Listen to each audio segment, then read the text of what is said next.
That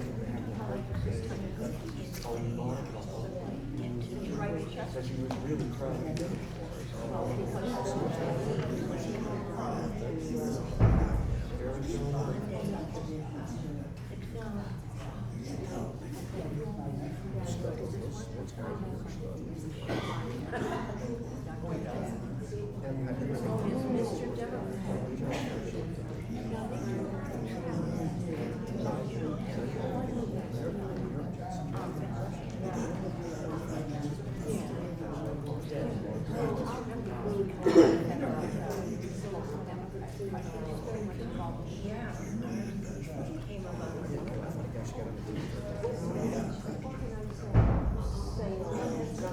Recording in progress.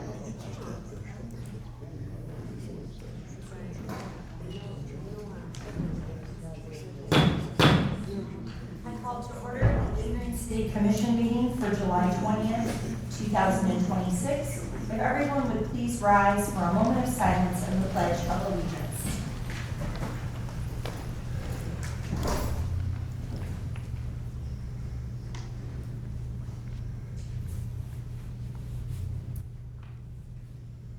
I pledge allegiance to the flag of the United States of America and to the republic for which it stands, one nation, under God, indivisible, with liberty and justice for all.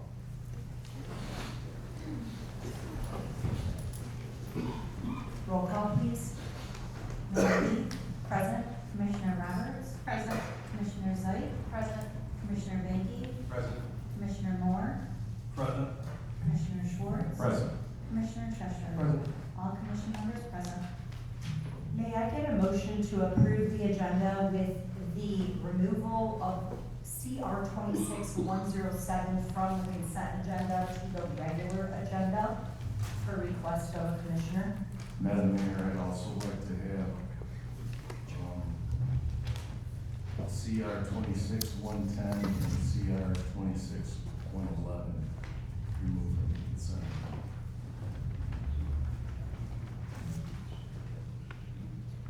May I get a motion to approve the agenda with the removal of CR 26107, 110, and 111, and moving them to the regular agenda off of the consent agenda?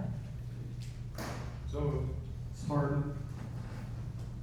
We have a motion from Commissioner Banky with a second from Commissioner Cheshire. Roll call, please. Commissioner Roberts? Yes. Commissioner St? Yes. Commissioner Banky? Yes. Commissioner Moore? Yes. Commissioner Schwartz? Yes. Commissioner Cheshire? Yes. Mayor Heath? Yes. Motion carried. It is now time for public comment regarding items on the agenda. This is only for items that are on the agenda, and just to reiterate, there is a 3-minute time limit, and for the record, please state your name and place of residence. We will begin inside the city chambers first. When we've exhausted all public comment inside the chambers, we will then open it up to the Zoom participants. We will begin now.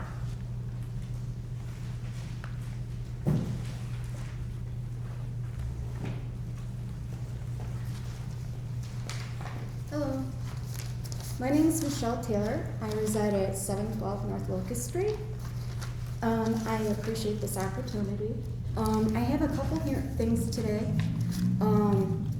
that relates to more of the data center. I have recommendations for the data center application that I was hoping that I could. You could do that at a regular public comment at the end because it's not on the agenda. But you're more than welcome to bring that back when we do public comment after we go through the items on the agenda. What are the 3 on the agenda then? I don't understand. All of them on the agenda are either on the consent or on the regular agenda. Any resolutions, any ordinances, any consent agenda items.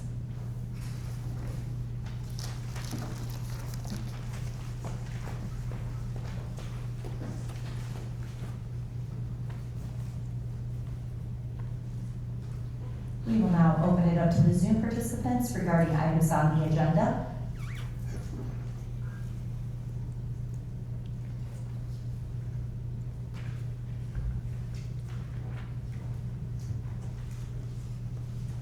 Hearing no public comment, we will move on to our discussion items. At this time, I will turn it over to our acting city administrator, Will Sadler, for an administrator update. Thank you very much. I'm just going to talk about a few things that some commissioners had some questions on recently. So the first thing is the strategic plan. We are getting 5 RFQs for the strategic plan, which also includes the parks master plan.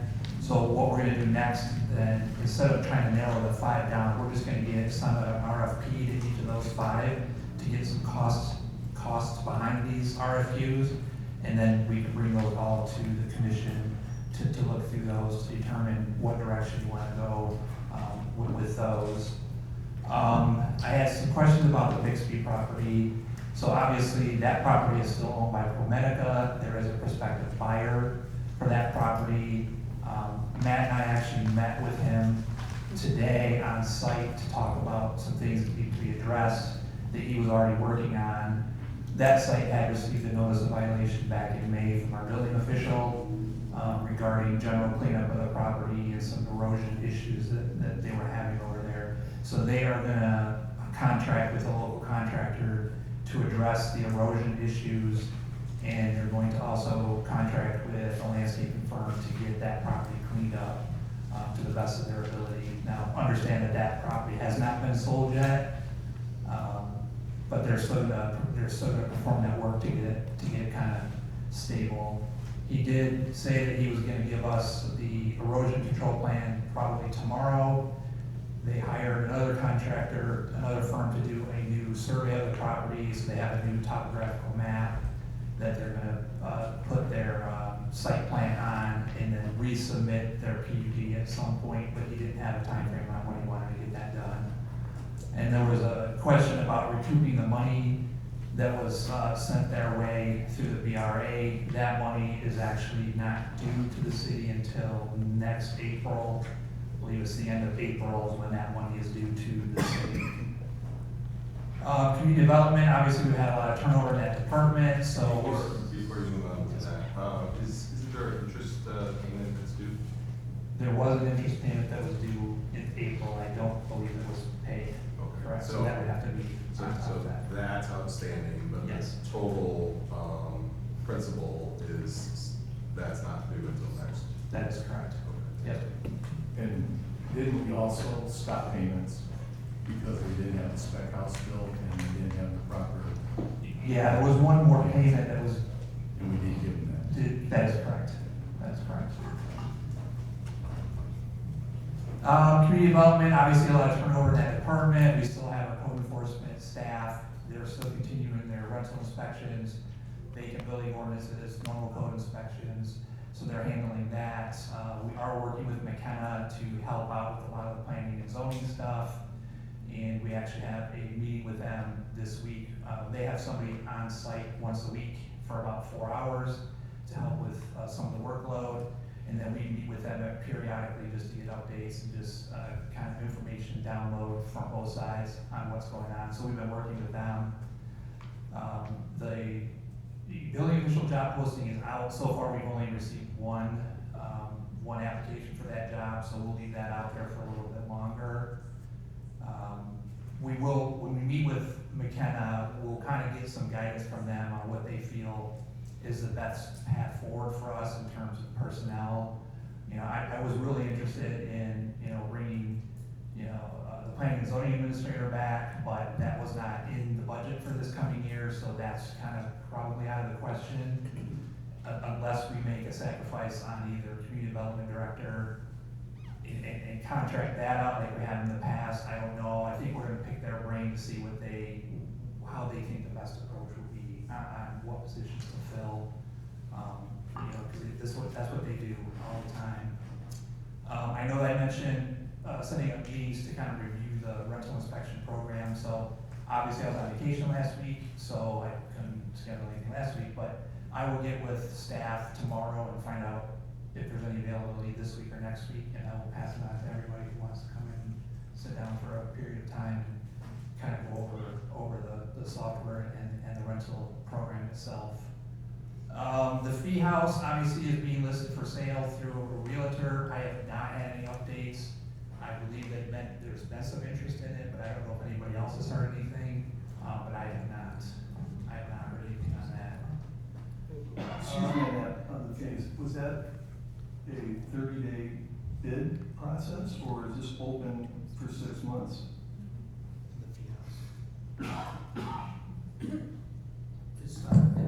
It's with a broker. I understand that, but I was told by the last community developer, Lisa, that they were putting out for bids for a 30-day period, and I was wondering, was that changed? That was some time back, that was what, 8 months ago? But since then, the commission decided to go with the broker, so it's being advertised now, and we're taking any requests, any proposal to bring to the commission. I did have a realtor contact me, and there was somebody of interest, but the question they brought to me was about zoning change and spot zoning for that. When we approved that, we put stipulations into what can be done and what can't be done with that house. And I just suggested to him that it was probably best that he go and review that, and then he can, tell the person who was asking for it.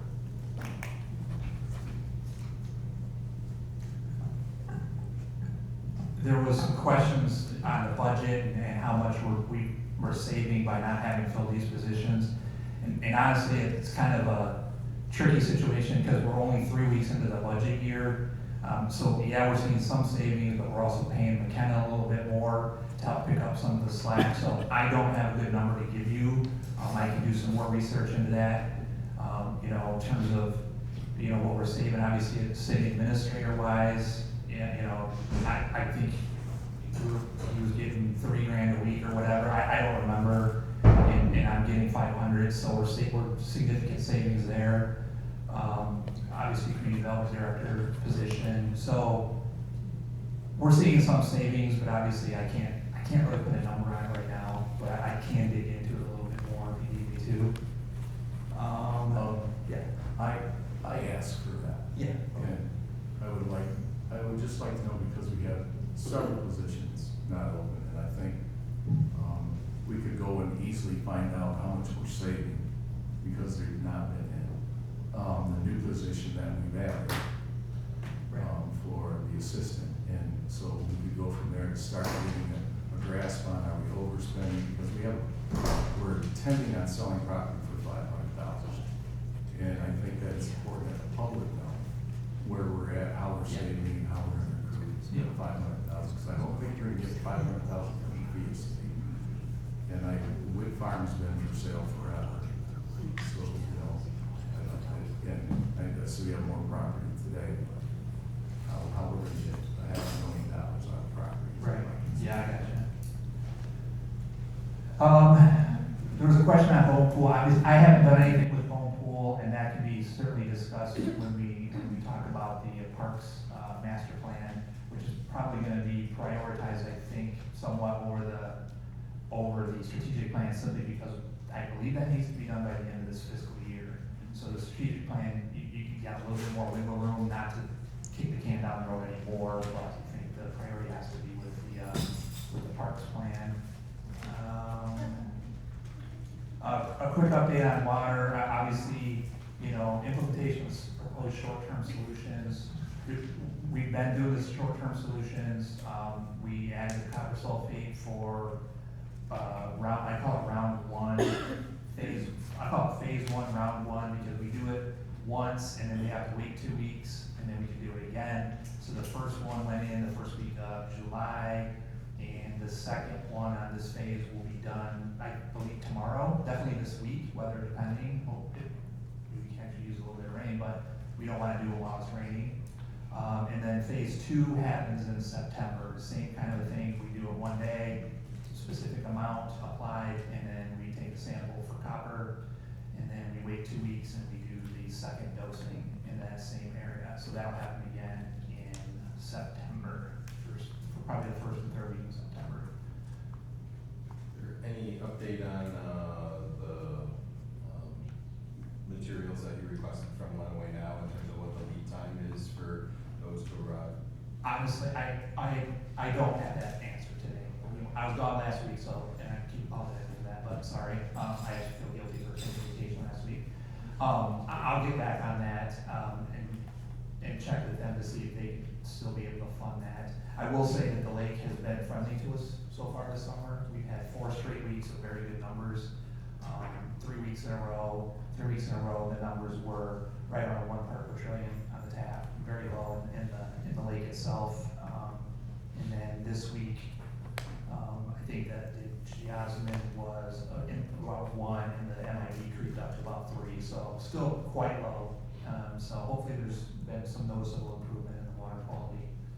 And then I'm still waiting for the Tetra Tech study, it'll be sometime next month, Okay. to update those numbers. And thanks to Michelle, because the Lake Erie waterkeepers, they shared information about, some, an actual, for lack of a better term, cruise to go out and, see Lake Erie and the impact that, LG has there. So I signed up for this. The one question, that, I wanted is in terms of possibility, because, when Eagle was here, I talked to that, gentleman about other comparable, cities. He mentioned Monroe having an oxidizer there. Is there a possibility for, a group of us to visit the treatment plant in Monroe to see, what has their level of success been, since they're drawn from lake water like we are, at least to explore some of that, as discussions and that type of thing. Yeah, of course, we work with the city of Monroe. We actually take samples to them for certain things, and they run, because they have the equipment to run it. I haven't been to Monroe in a few years, but great people over there. And yeah, absolutely, if anybody's interested, let me know, and we can try to set something up. Okay, thank you. Yeah. I have a question on that water too, Dave, because my understanding you quit testing in 2019 for that certain site. We stopped testing for the DNA because the data didn't really mean much because we didn't have a baseline. We still can test for things like microsystems and stuff like that, but it's the DNA particles or parts we stopped testing. Who does the testing? What's that? Do you do your own testing? No, we send that out. We send that out to the state lab. What state lab? Michigan? DHHS. Okay.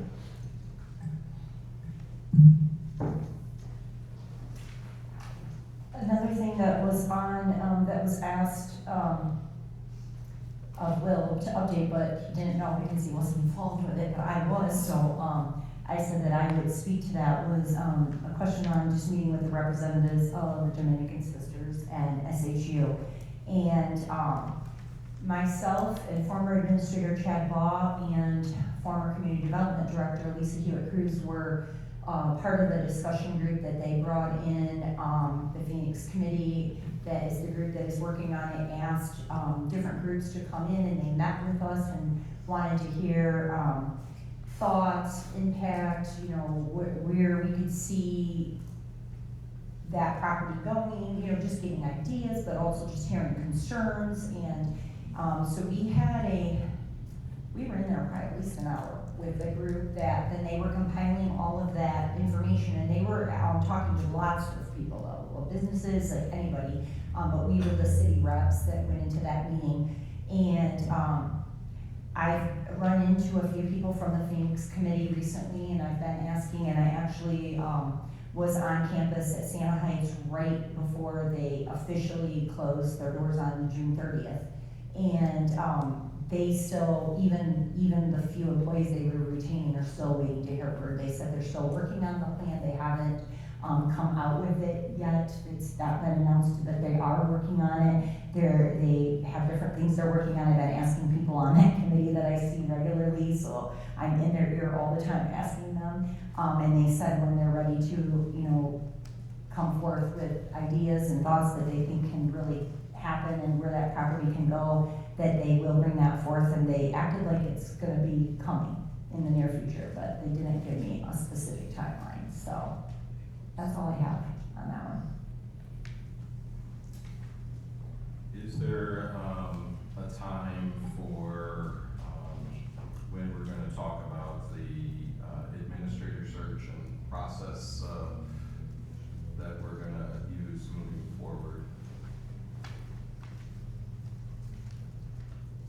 Yes, I mean, we need to start it, yes.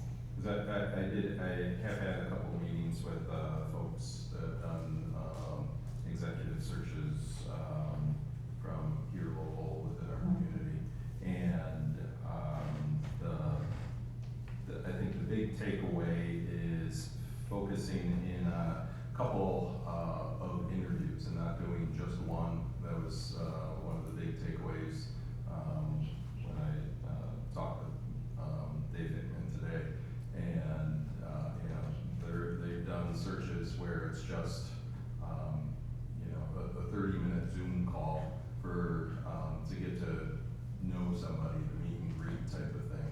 And then from that, you know, make selections to dig a little bit deeper. But I think that, having multiple, interviews is an important piece as we plan moving, ahead. And the other thing that, I think would be important would be a site visit. And that would be, so do we go to, their community?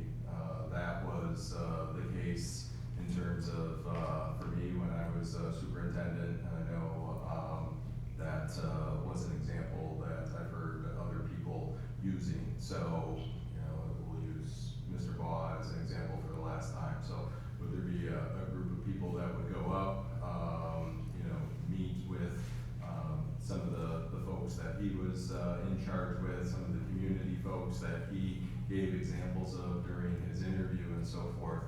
Then I was thinking about, you know, if there's a shift in a commission and, someone was, you know, kind of let go from there, you know, they had a separation or things like that.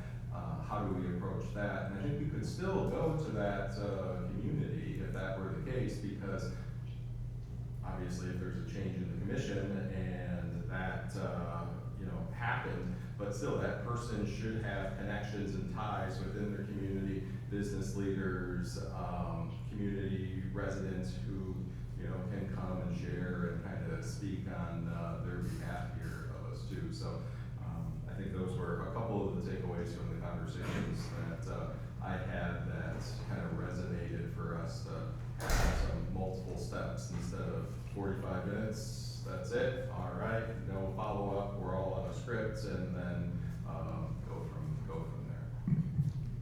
Piggybacking on that, this is just what I would approach to with meeting people in the community is that I was told, not by anybody up here, but I was told that people were being approached to be on an interview team and an interview committee. And that the commission was kicking it around, that idea, and I thought to myself, I didn't kick it around because I've not heard it. And I've heard it from more than one source about people who knew people that were asked to be on.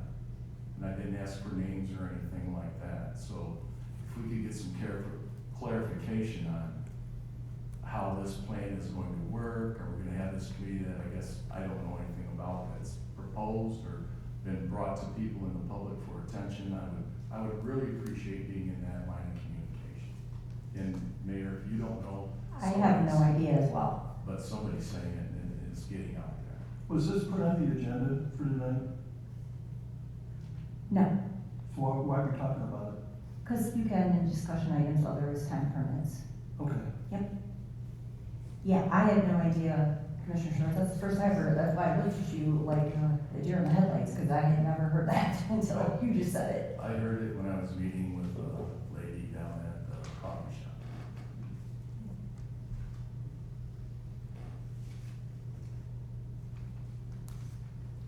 Well, I've gotten the same feedback when it comes to, more interviews, more follow-up, not just that one 45-minute interview. I've also received that feedback from many that I've talked to as well. So I definitely think that is a good idea to have it more than just that one and done and making a decision. Even though there are other things that we were given, and like a video interview, that's a little different because we weren't interviewing them, they were just speaking in, you know, they were filming themselves and speaking. I do think that would be, it is very important to have more than just the one. It's very difficult to do that just based off that one interview. Could this be brought up as a whole discussion topic at our next Sure. meeting? Yeah. Because I appreciate Commissioner Banky's, comments and his ideas. I think that if we talk about, from the very first, how we're gonna advertise it, to whom we're gonna place those things, start from the bare scratch so that this is totally transparent for everybody in the city.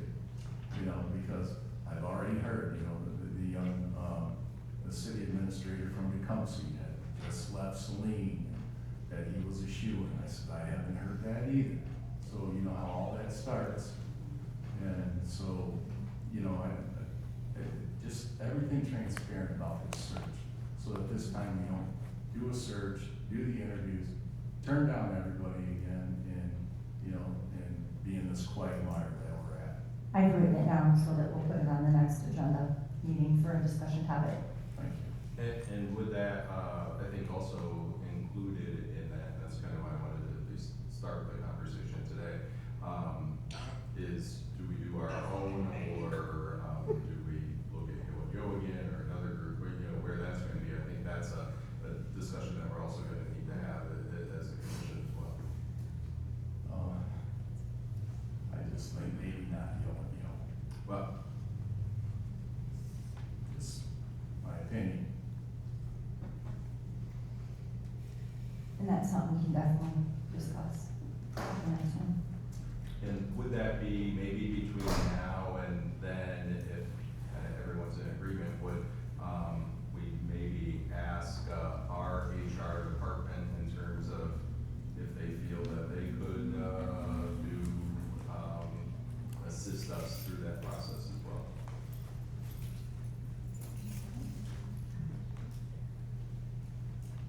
Well, she did a lot of work with, Right, yeah, yeah, right, exactly. because, Heather has to do quite a bit of it, even when we use a search firm, there's still a lot that our HR director has to do as well. All right, moving on to the consent. Well, excuse me. Sorry. I thought Matt and I had a couple more questions on the agenda you were supposed to talk about. One is, when are we gonna update the employee handbook from 1986? So that is diligently being worked on. Obviously, it's not something that's gonna happen overnight. A lot of the policies and procedures have been done already, been done for a while. So it is a work in progress. I'd like to have it done within 30 days. And also, the question was, we spent $1 million to Maumee Smith, and what was the money used for? So Maumee Smith has been our contract engineer now for probably 7-8 years, 6, 7, 8 years. So they do a lot of design work, road design work. They did a lot of work on my sewer project that's on the agenda tonight, for the design on that, wastewater system upgrades. So a lot of that was, of that money spent the last year or so. Several street projects. They worked on part of the downtown, the Winter Street walk and bike loop. They did some work on that. I believe did they work on Town Square as well? Okay, no, they did not. So those are just some of the examples of the work that they've done. Could this be done in-house, like when Jack Lemon was the engineer? We had an engineer department, they had the engineering head of his own stamps. Are we doing this because we do not have the engineer that the stamp permits? I think that's hard to say. I know from the utilities perspective, we haven't had an engineer in a while, and typically from my perspective on especially plant upgrades and system improvements like that, we've always contracted with an outside firm. In the past, we used Jones and Henry for our wastewater upgrades. Back in the 2000s, the water treatment plant, I believe they used Arcadis was one of the companies they used. So typically on projects like that, we do contract that out to a larger firm just because they can handle the work. One person, isn't necessarily an expert in everything. So, but in terms of the street construction, we also use them for water main design work and survey work. We used Associated Engineers before they merged with Maumee Smith Group, so we've been using them for many, many years. So I can't say that that's the biggest reason why now. When's the last time you put this out for bid? Last year, I believe. It was renewed last year.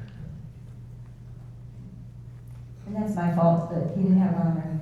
Poor, our city administrator was, trying to move his son during the middle of an agenda meeting and was trying to do two things at once. And so I was in charge of making sure he hit all the points and I accidentally missed it and skipped him right down. So that was my fault.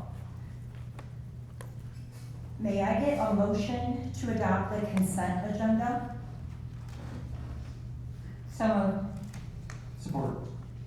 we have a motion from Commissioner Roberts with a second from Commissioner Cheshire. Roll call, please. Commissioner Zeit? Yes. Commissioner Mickey? Yes. Commissioner Moore? Yes. Commissioner Schwartz? Yes. Commissioner Cheshire? Yes. Mayor Heath? Yes. Commissioner Roberts? Yes. Motion carried. Moving on to the regular agenda, under ordinances, ordinance number 26-003 is a first reading and introduction of an ordinance to amend the zoning code of the city of Adrian by amending several sections of chapter 106 as attached in relation to flags and signage. This is a first reading only. Moving on to ordinance number 26-004.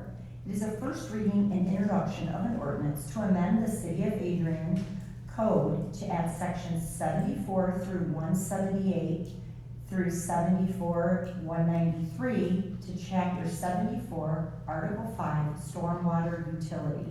This is a first reading only. We go back to flags, because I know we have the chair of the committee here, so if there's any questions, I think it's a good time to ask Mike that here in the first reading, and I appreciate the opportunity, having spoken to Dan before he left in relation to this, and then also with Mike and the adjustments that were made from the previous proposal to this. I don't have any questions, but I do like I think it's more clear so thank you, Mike, for taking care of my concerns and the amount of time flags could be up. It wasn't open-ended. I think you captured at least my concerns about that, so I appreciate that. I would just like some clarification. I think that when we talk about flags, the Kiwanis flags come to mind because they're on the boulevard. And the height and storage of the flags, do we grandfather those in that are already there? Because you have, as Commissioner Mankey sent out pictures of Adrian High School and their flag doesn't meet the requirements. That's been used for I don't know how many years. And Bob Evans has been used for the east side of the bank on South Main. What are we going to do with those? And in my neighborhood alone, I've got 4 houses that have flagpoles that they put up. One gentleman had a Marine, and he's got a flagpole up. He's got the American flagpole up, and then he's got the state of Michigan flagpole up. And so I think that residential and commercial, I want to make sure that those people that already have them can continue to have them, be grandfathered in, and I would appreciate that the Kiwanis can still put their flags on the boulevard because we know that that's not property for a flag. And so those are the concerns I would like to make, and maybe Mike can address that or not, or if you don't want to, that's fine with me too, or Tiffany, she's on that, she would. No, if I may, I would be glad to.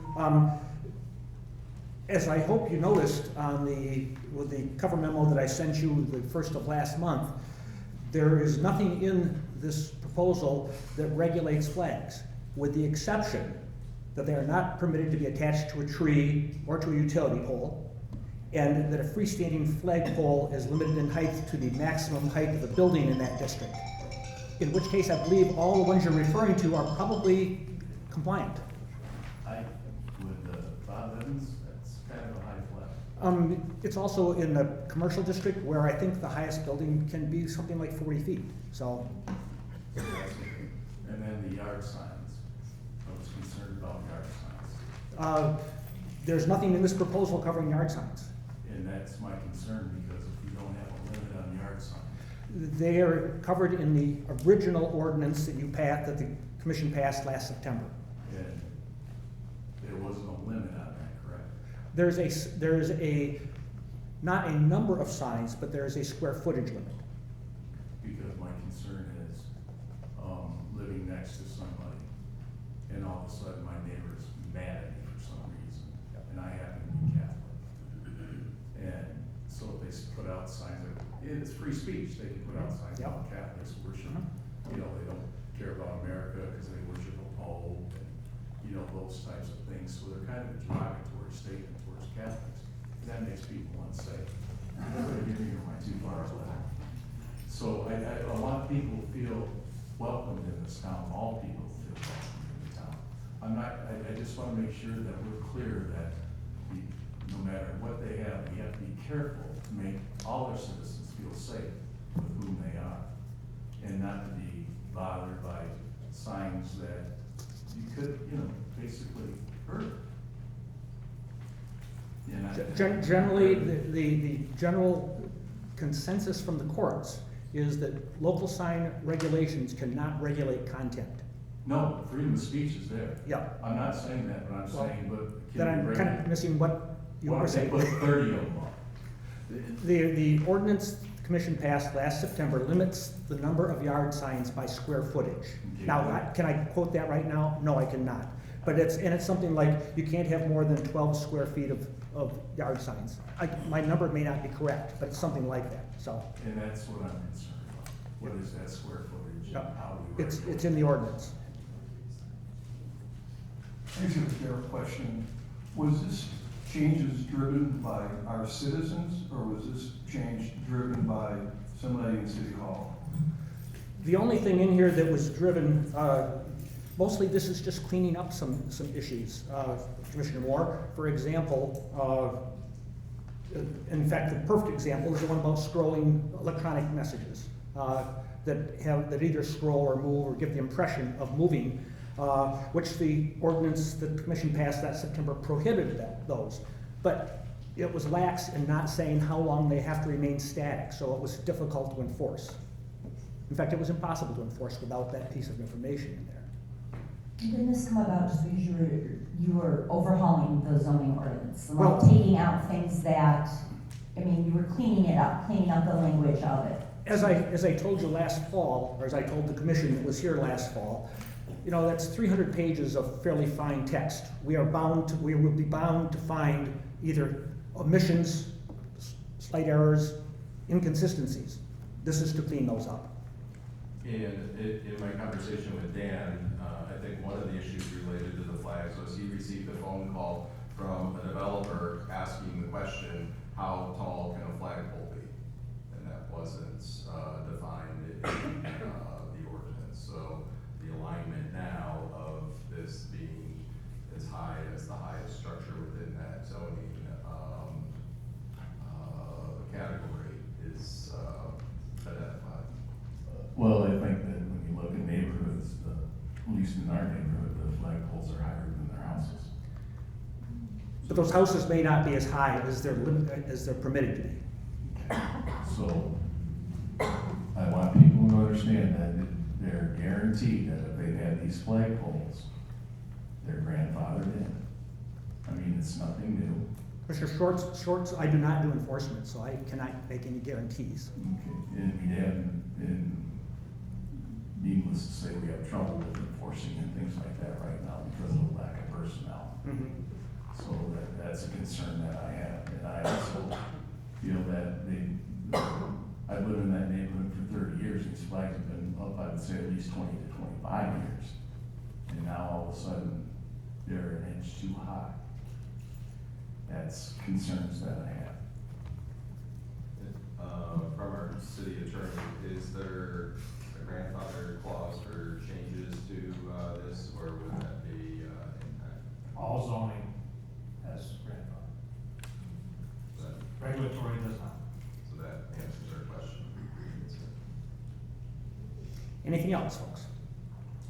Thank you for your work. Thank you so much.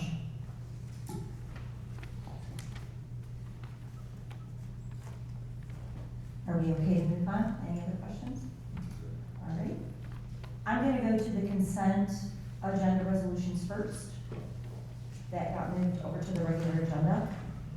So CR 26-107 is from engineering. It is a resolution to authorize the purchase of a Toro 6000 series zero-turn mower through the Sourcewell Government Procurement Program. May I get a motion to adopt the resolution?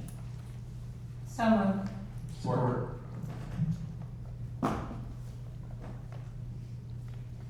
All right, is there any discussion or questions on this?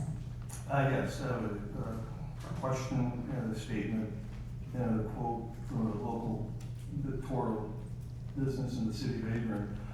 I was looking at this and I noticed the firm that we're on the agenda tonight is based in Ohio. We have a Toro dealer, Gallant & Son, in the city of Adrian.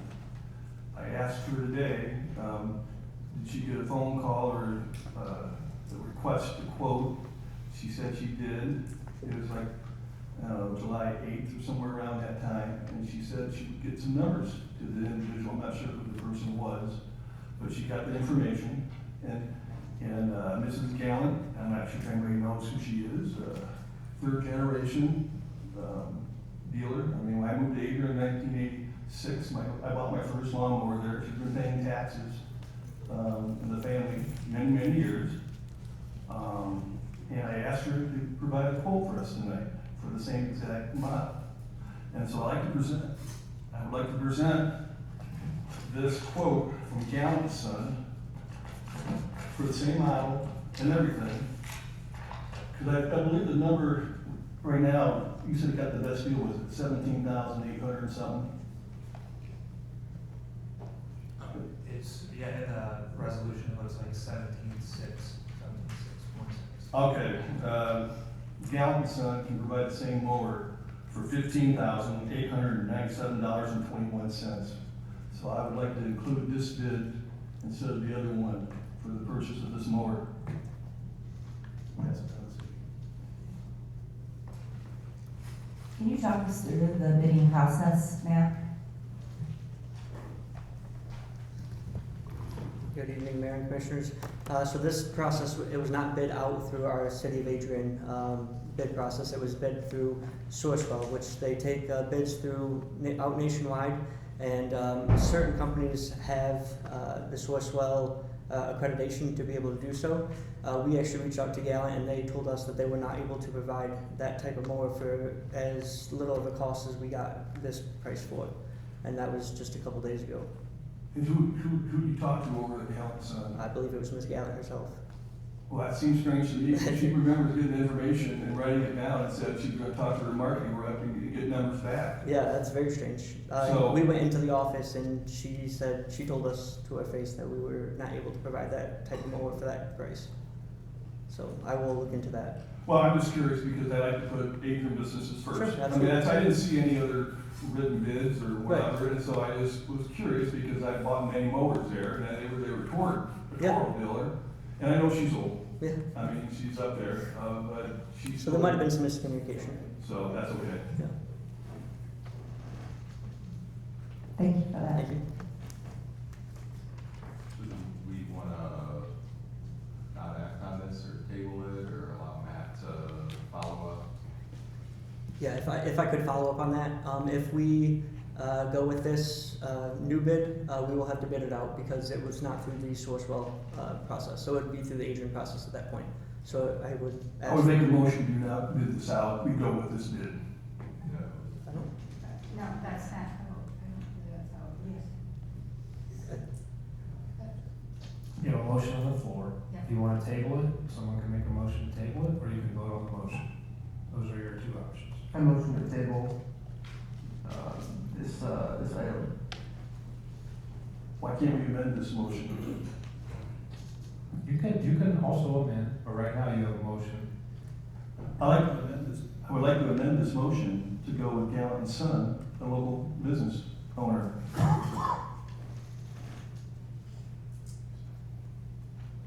So, Do we not have to bid it out though if we go local, I think we I have believe to. according to the charter, you have to. Yeah, I thought so. That's, we still have to, so this would be tabling it so that he could bid it out through the city, through our bidding process, because we have to bid it out. Does that make sense? So that's why they're saying table it, because I thought we had to, for the charter, we had to bid it out. Because this wouldn't be bidding it out then, if we just went with them. Unless you vote to waive the bid process. I'll make a motion to avoid the bid process for this particular mower to, My concern is, we've already thrown numbers out. If we put it out for the bid process, people are gonna know what we're bidding it for. So it's catch-22, if we put it out for bid. And one thing I'd like to make sure, is it the mower? Right, I mean, that's what I need to figure out. That's what I'd like to figure out, because if she says she can get us the exact same mower, I'd rather have a person in the city doing business in the city get that bid. But, you know, everybody else, if we put it out for everybody, can come in $20 cheaper. And because our policy is go with the cheapest bidder for the same thing, that's a concern that I will guarantee you this is the same mower, and if it's overpriced, I'll pay the difference.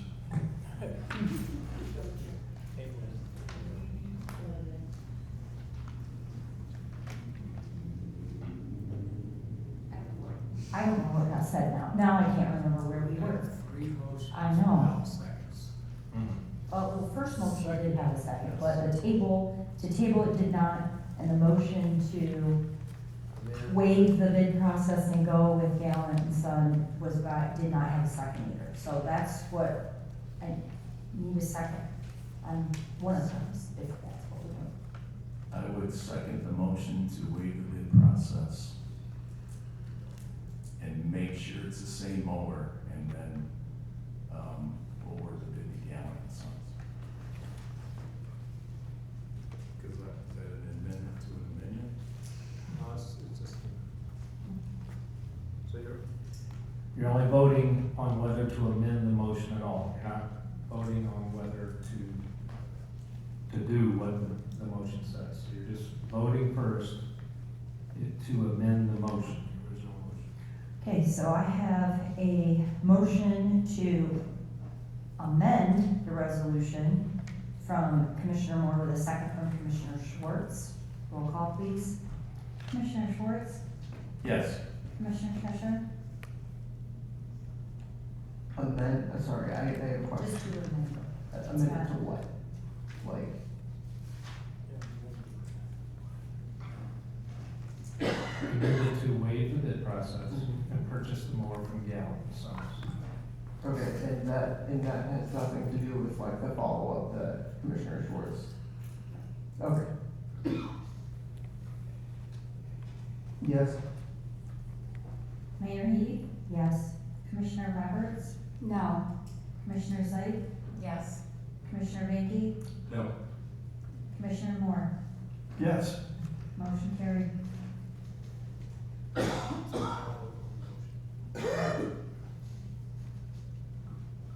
So now we're gonna vote on the motion. Am I gonna keep the same number? Or am I gonna do a different number? Okay. CR 26-107 from engineering, a resolution to go with Gallant and Son for the purchase of a Toro 6000 series lawnmower And waive the bid process. and waive the bid process. May I get a motion? So moved. Support. We have a motion from Commissioner Moore with a second from Commissioner Schwartz. Roll call, please. Commissioner Fisher, Yes. Mayor Heath. Wait, we have discussion. Yes, we can have discussion, sorry. This is a very slippery slope, just letting everyone know. This is one thing that years ago, when I was on this commission, we were doing quite often, and, it's not a good look. I'm just saying that to, change things in the middle, like this. I'm not saying anything against Gallant Son, nothing, or against using local businesses, absolutely, if we can. I'm just saying the process should be followed. If they had the opportunity to bid on this exact series of mower, they could have. And for whatever reason, they chose not to, or they didn't come in at a lower bid, or what, they're not part of that procurement program. So just, it's a very slippery slope on changing how we use our charter. And I would echo in terms of, we're hearing conversations about how much money we're saving with, various positions and making sure that we're trying to recapture, the money in regards to this $500,000, associated with property sales. But it doesn't matter in this case what the lowest bid would be, because we're saying, there isn't gonna be a lower bid. We're just saying this is the bid. And regardless of that, we're, going to take this amount, when there could be a lower bid. And there could be another, opportunity for somebody local to bid on that as well. And I'm just going to say, as I said before, the numbers are out there. So we send it out for another bid. You might get one for $5 less, $6 less, $7 less. It's going to be out there. Commissioner Moore did some research. He went and talked with people. He found things out. I think that's due diligence as a commission member, to go and to look at things and to see what's happening. And one of the reasons I'm talking about one of the other agenda items to pull off, because I want to make sure we're doing it right this time. So I can see that this is just not a quick slippery slope. It was investigated, they were talked to. That's why I think that we make sure it's the exact same mower and it's at that cheaper price without going through a whole other bid process.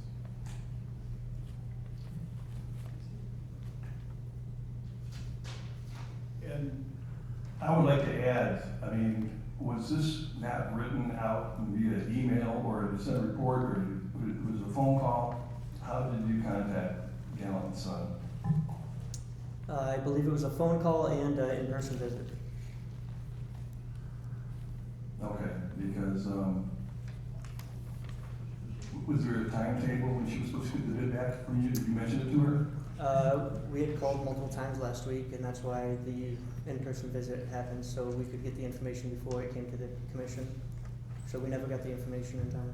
Okay. For other city commissioners that are concerned about the process, just for the record, she's the only portal dealership in the city of Adrian that can procure this piece of equipment. So, and I will personally guarantee that this is the same price, and it's the right mower for the city of Adrian.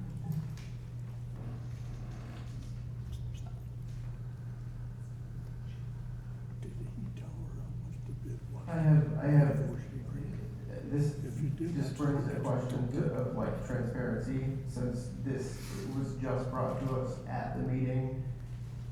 It's put in front of our face right now. I mean, that's not transparent to anyone, and yeah.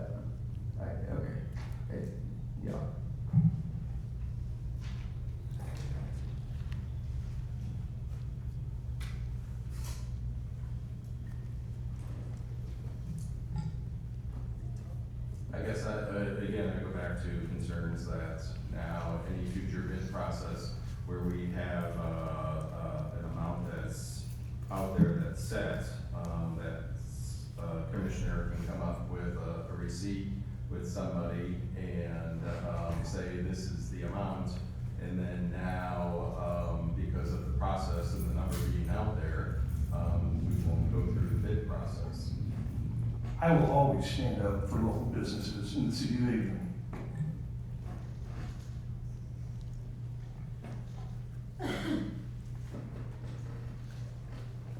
Let's take our emotions out of it and let's do some thoughtful thinking. When we do this, we have information, and yes, is this information that we just got today? have this information. So if we table this and we get this renewed and send it out for bid, we're gonna get a plethora of those. So do we wanna wait that long? Do we wanna give people an upper hand on bids from now on? Do we wanna waste taxpayer money when we can get something $2,000 cheaper? That's been researched and Commissioner Moore's looked into it, the lady said she can do it. That's a balance. What do we wanna do? Do we wanna save money or do we not wanna save money? Do we wanna just go because of past practice and what we do? And, you know, the bid process to me, and it's a personal opinion, when we take low bidder, we get low bidder work quite often. And we have a chance for somebody in the city who's been paying, I would assume they're still gonna be here, to sell us something and bring goodwill to the city. And I just hope that we just take patience, we think about it, take our emotions out of it between the commissioners and everybody else, and do a sound judgment on this decision, whether it be to just table it until Matt has the time to go and talk to her again and see what we get and what information there is. But it's important that we just don't make knee-jerk decisions out of motion. We do that too often as this commission. It's time that we started working together and finding things that are a compromise. It's time that things are dialogue, not arguments. Let's discuss, let's mediate, let's work together, please. I mean, we can't even get a city administrator. I mean, I'm just gonna say, we have a very dysfunctional commission right now. That we hold turf and we listen, but we don't listen to understand, we listen to hear to rebut. Let's just take some time, give it some thought, and what may be the best path. If we were to table it, it's, how would that even look? I'm asking our city attorney, sorry. You don't have to put it out to bid. You have that source is an approved site that the commission has approved to use. It's a matter of giving Matt an opportunity, it sounds like, giving Matt an opportunity to make sure it's the same hole. But you're right, if you follow the bid process, you've got to put it out. Right. And all the bids are exposed at this point.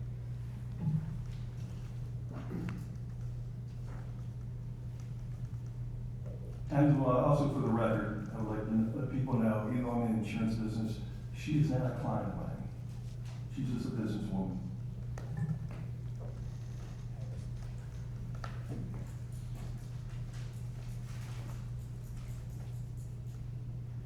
So what does the current motion state again, please? The current motion is to go with Allen and Son and waive the bid process. That is the current motion. Thank you, Madam If that does not pass, can there be another motion made to table it and asking our city attorney?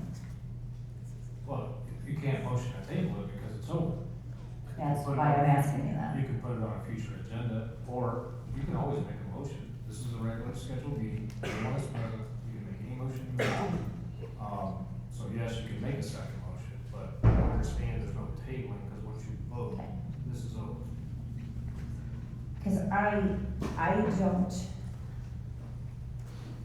hearing that Matt did his due diligence and went in to meet and did not get this quote, and maybe it was just, she didn't understand the timeline or whatever it might be, but I don't feel comfortable until I know what is the exact mower that they were looking at. And I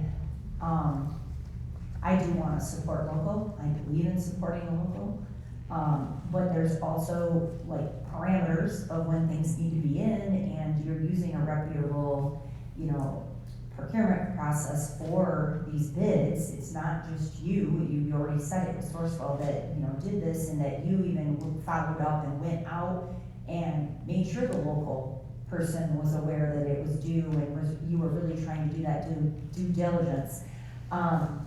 I would like to save the city money, but I wanna make sure, I just can't vote yes on this. I would like to see it tabled, because I wanna make sure this is the correct mower and that, that is all verified. So my personal guarantee is not warranted? Well, maybe she can't get that mower. Yeah, I mean, we don't know, because of what it is. That's where I'm She told going. me she can get the mower. So I'm just saying that I talked to her personally today, like, for the bidding process in the future. Well, I already get this information Friday night from the city packet, what's going on, what's being bidded out. So I guess in the future, Matt, I'm not blaming you how the situation is, but maybe you could put more notes in the bidding process. You talk to a local business person, what they said first, because I didn't see anything, so I just assumed there was no contact. I didn't see anything in this packet that we received on Friday night. And I guess, does this just mean now, you know, that we had a long discussion about our role as being policy, and this doesn't seem like a policy role. Yeah. Well, I'm not quite sure about that. We talk about our roles being policy, and as a commission, I know that that's been broken several times about contacting department heads directly and asking people to do things, and reaching out to people and things like that. So if we're gonna hold ourselves to policy, let's hold ourselves to all policy, not pick and choose which ones we're gonna follow. And I'm going to say that if we're gonna hold ourselves to policy, maybe we should review this policy. Because we ran into it last time with a fee estate in the bidding.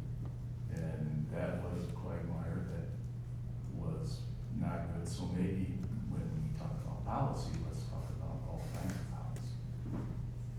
And then we move on with policy from there. Because we just can't pick and choose what policies we're gonna follow, and which ones we're not. And so the defendant has said, this is a policy. There's policies that were not being followed by commissioners quite often.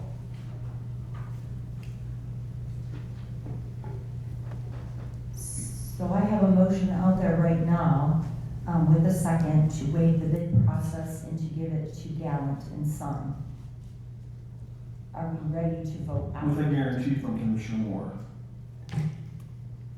So are we ready to vote on that? Okay, roll call please.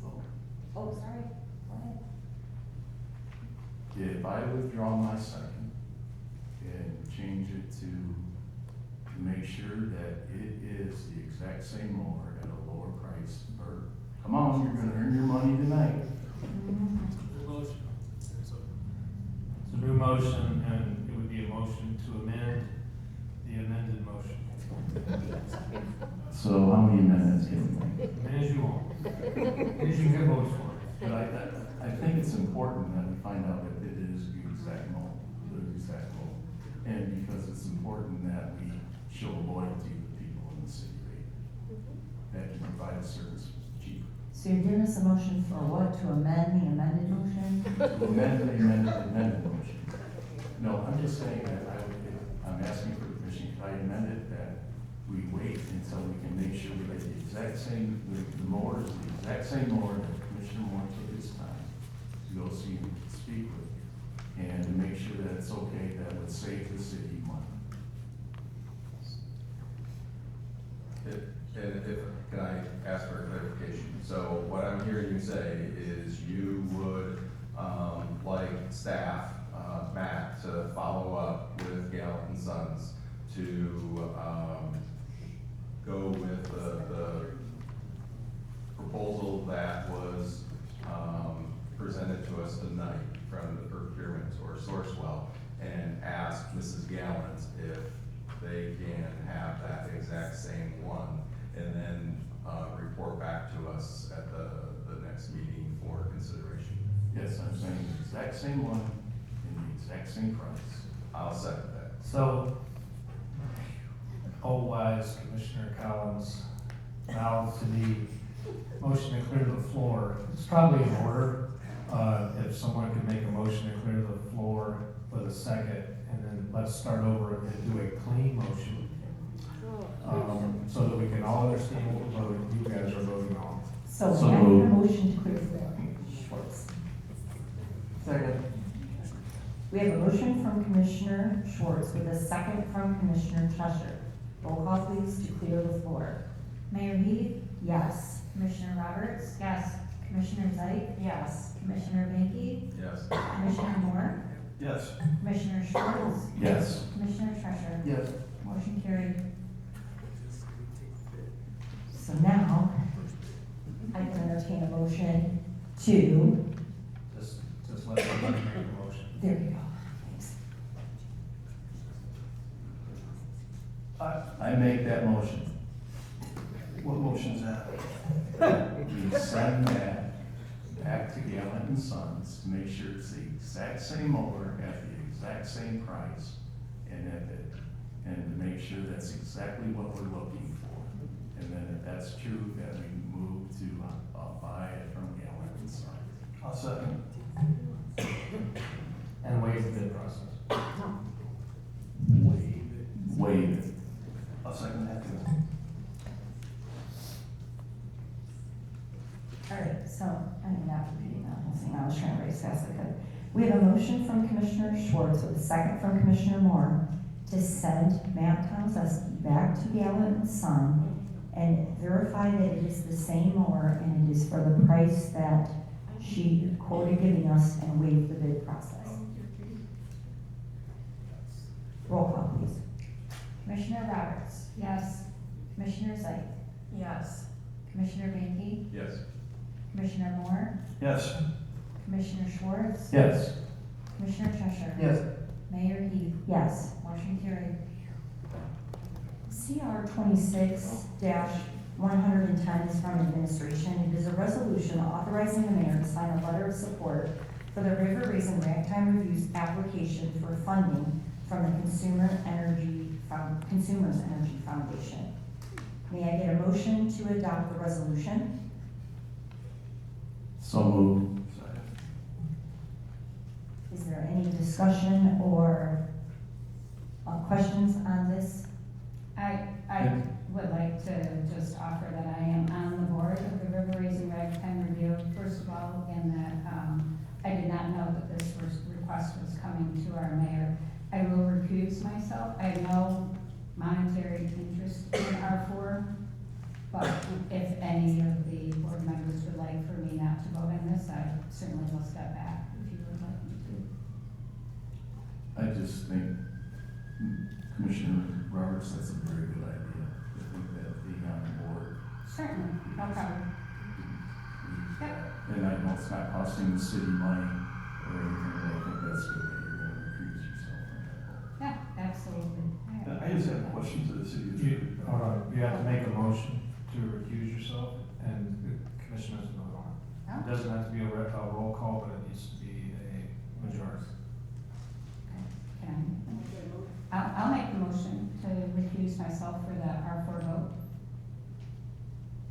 Second. All in favor, say aye. Aye.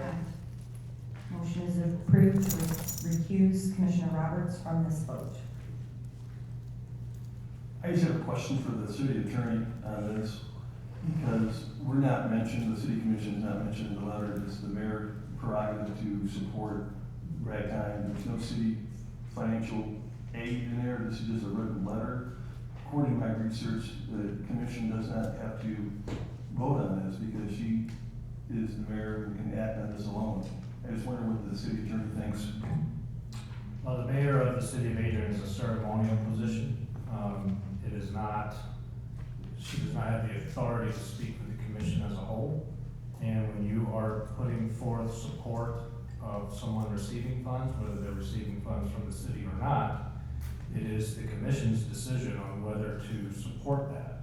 And if you do not support it, then the mayor should not support this, the ragtime review request. But the mayor is not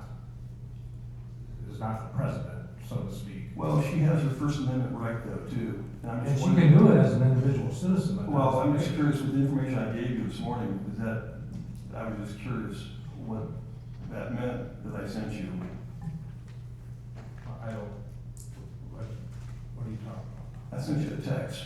I saw the text. Okay. It just said exactly what it said, that the mayor was ceremonial. No, it said that it didn't need to be approved by the city commission, based on the city charter. I'm How telling the you, past experience, what's going on for certain things, is it didn't include financials. We're not putting any money. the mayor does not speak for the entire commission without the commission's approval.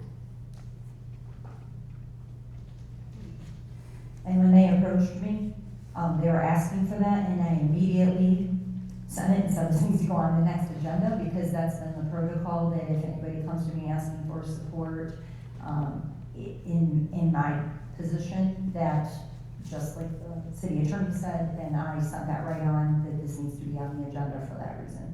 Because I'm not allowed to, or I shouldn't be, ever giving support just to something without commission approval. Even if it's something we're not financially investing in. Then I believe in future reference, when you give your support, it should also show the commission too, then, not just the mayor. Because we're giving support, so you might as well get credit too. So a motion from Commissioner Schwartz with a second from Commissioner Moore. Roll call, please. Commissioner Mackey, Yes. Commissioner Moore, Yes. Commissioner Schwartz, Yes. Commissioner Cheshire, Yes. Mayor Heath, Yes. Commissioner Roberts.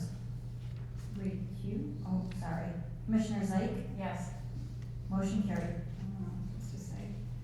CR 26-111 is from the assessor. It is a resolution to authorize the acting city administrator to prepare and issue a request for proposals for the sale of city-owned property located within the Spring Street, Alice Street block. May I get a motion to adopt the resolution? So moved. Support. Are there any commissioner questions or discussion on this? I would not like to get caught with the fee statement. And how are we going to get it out to everybody so that we can get requests for proposals? So that's clear, because we had some issues with the fee state, and I want to make sure that we're open and communicating to all the realtors in the city of Adrian to make sure that they have the opportunity to do that. I know we have the. And aren't these are abandoned, they're not full lots, is that right? I believe this one specifically is for Spring Street, which is landlocked by a bunch of homes. So we would probably reach out to the homes that are affected by it. Right, so you can only sell this property to an adjacent property owner because it's landlocked and it's not alienable, so you can't just sell it to anybody. So there's not an easement there. That's No, correct. that's correct. This was city property that's been abandoned, right? Yes, And that's over an acre, I thought. I believe so. So if somebody wanted to, they could tear a house down and build back there then, at the easement, they wanted to buy a local house along there, since it's landlocked? If they got an easement from, Yeah, they, No, they bought a house, they could tear down the house there, one of them buy there, and then just build back there if they wanted to. as long as it meets all zoning that would regulations. go with the adjacent property owner's own. You couldn't buy the property, is what I'm telling you. You would have to be an adjacent property owner to buy that property. Well, why don't we be a good citizens and just donate it, since we're not, we're paying for it Well, I already? think there's more than one person, I don't think it's some large amount of money. What I'm telling you is Matt has already done the research on this, we've discussed it, and that's what he wants to send out, let the adjacent property owners know. If someone wants to purchase it, he would like to, we don't need it. No one's trying to make a bunch of money off of it. Right. And I appreciate that clarity, because I just didn't want to get in that mess. Or the owners could turn it into a HOA self-park then for themselves then, right, if they wanted to, with the size for the 8 or 10 houses surrounding it. They would have to comply with local zoning ordinances, and I don't believe that does. What, if they all have their own park back there? What's that? Have a park behind their yard? I don't believe they can put up other residential units in that. No, I'm talking about a park. Only the people that surround the land, and my understanding is able to bid on it, right? That's correct. So if they wanted to, the 10 houses or so, they could form an HOA and make it a park for themselves. That would be something we'd have to talk to the planning commission about to get approval. Matt doesn't know the answer. I'm sorry, Matt, I'm not zoning or. Sorry about that. You're right. I'm sorry, I apologize. You're right. We have a motion from Commissioner Schwartz with a second from Commissioner Roberts. Roll call, please. Commissioner Moore? Yes. Commissioner Schwartz? Yes. Commissioner Cheshire? Yes. Mayor Heath? Yes.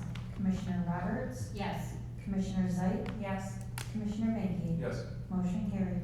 Resolution R 26-061 is from Fire. It's a resolution to authorize the fire chief to purchase the demonstration Paratech lifting airbag system and to waive the bid process based upon the sole source nature of the purchase.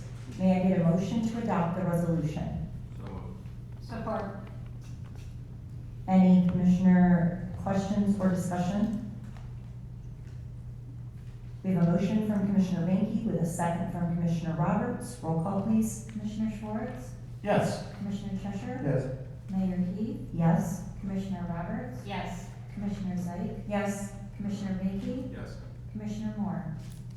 Yes. Motion carried. I'm gonna ask our city attorney another question, I'm sorry. Can we have a discussion since these two resolutions, one is with the fire pits and the other design is without the fire pits, can we have the discussion ahead of it? Or do we need to read off the resolution and then have that? I just think someone should make a motion and second one of the two. Okay. And you can have a discussion and Thank you. can change if we need to. All right, so choose one if you want to make a motion. I move that we move forward with resolution 26-063. I second that. And what that resolution is for everybody in the audience is a resolution to approve and support the revised town square project contingent upon Lenawee now receiving the remainder of the funding for the enhancement grant. This design does not include the fire pits. Any discussion? Are you ready, Matt? I would like to make note, there was a discrepancy on the resolution. The total amount is incorrect. So that total amount should read $2,756,623.41. That is the engineer's estimate. What's the price? For the one without the fire pits? Both, sorry, that was with the fire pits. That's good. Yes, so without, that was, It was like $30,000. yes, yeah. I think it was 26,000 total. I will say, oh, sorry. I did, Matt happened to be nearby and brought it up to me about the fire pits and asked where I was on that, just kind of questioning me. And you know, there's been a lot of people in the public that really want to see the fire pits, and I was nervous about it before due to safety features, and I did ask Matt that question, if there was a way that we can put, because I've seen it before where you can put, it's almost, I know it's not plexiglass, but I'm just gonna call it plexiglass, where you can put that up around it as a feature so they can't put their hand in it. And he said that is definitely doable with this, and it made me definitely more inclined to be okay with the fire pits. Also, I know that Matt also said that there would be a timer on it, like that it wouldn't be on all night. So it's not like somebody's gonna be drunk leaving the bar and running into it and falling, because it'll literally turn off after a certain amount of time. I know there still could be liability, and still could be things of people getting hurt, but as Matt has pointed out to me, there's a lot of places that have these all over, especially up north where it's really cold and they have them on a lot more than we would even probably have them on, and you don't really see that happening. People are responsible, and you know, I'm definitely okay now if we do have the barriers for the children not putting their hands into it. I'm just putting that out there. I know that is not what this resolution, this one was to not include the fire pits, but I just was putting that out there. To me, the residents that had reached out to me after we had originally thought that without the fire pits when they reached out to me, they were very disappointed because, the fire pits were kind of the main thing that they were excited about, with Town Square. I agree safety is an issue, but does Adrian College have fire pits currently? They do, they have, I believe, 2, if not more. If Adrian College has fire pits currently, and yes, they do. So that makes me feel a little bit better about the safety issue as well as what the mayor said. And that is probably one of the only reasons, some people would go to Town Square. I have, we had a very generous, gift of $1 million in Town Square. And we changed the plans on what the people asked us to do. We lost $750,000 in that gift. I think we got the initial payment. If the fire pits were part of that, is there a chance that as an olive branch, we could say, we appreciate this, we thought about it, bring that back to get the additional, just reach out in some way to that family foundation to see if they'd be interested? If we left the fire pits, would they be interested in giving us the I'm just 750? saying, I'm just saying, is it worth an attempt to do that, or would that take too long, we can't get Town Square done? Doesn't hurt to ask.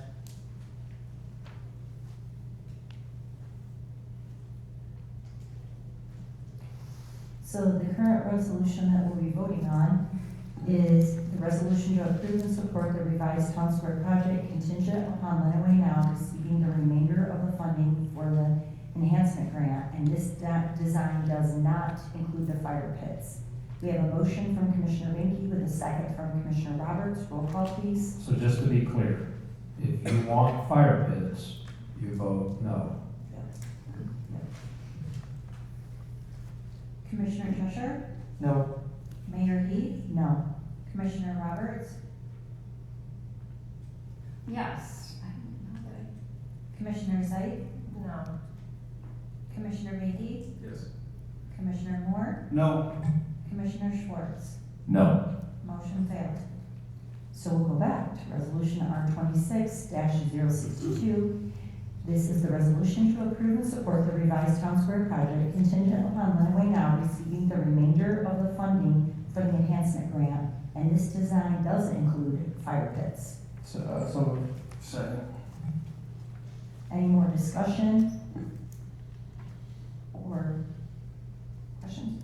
We have a motion from Commissioner Tusher with a second from Commissioner Moore. Roll call, please. Mayor Heath? Yes. Commissioner Roberts? Yes. Commissioner Zeit? Yes. Commissioner Banky? Yes. Commissioner Moore? Yes. Commissioner Schwartz? Yes. Commissioner Tusher? yes. Motion carried. Thank you for your work on that map. It was greatly appreciated. Thank you. We have miscellaneous reports in your packet. Any questions or comments on that?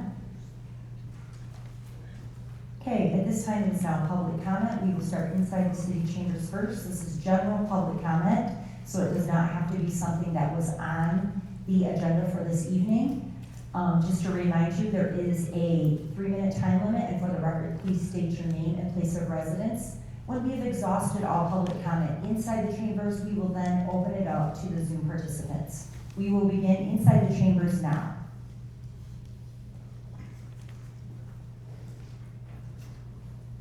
Tom Fallhaber, 419 Budlong Street. I came down to pay some compliments to some city employees.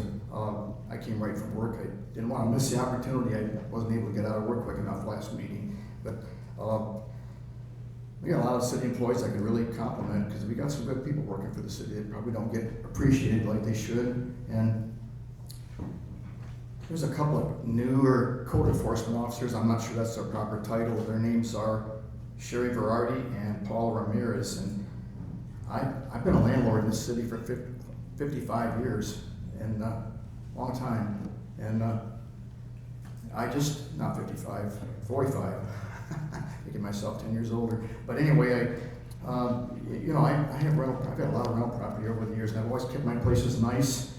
And in past years, my complaints about some of the code enforcement issues here have been not addressed very well over the years, the last 20, 25, whatever years that we've had a code enforcement program here. But these two ladies, I'm telling you, I call about something, things are done quickly. I'm wondering why this couldn't have been done over the last 20, 30 years.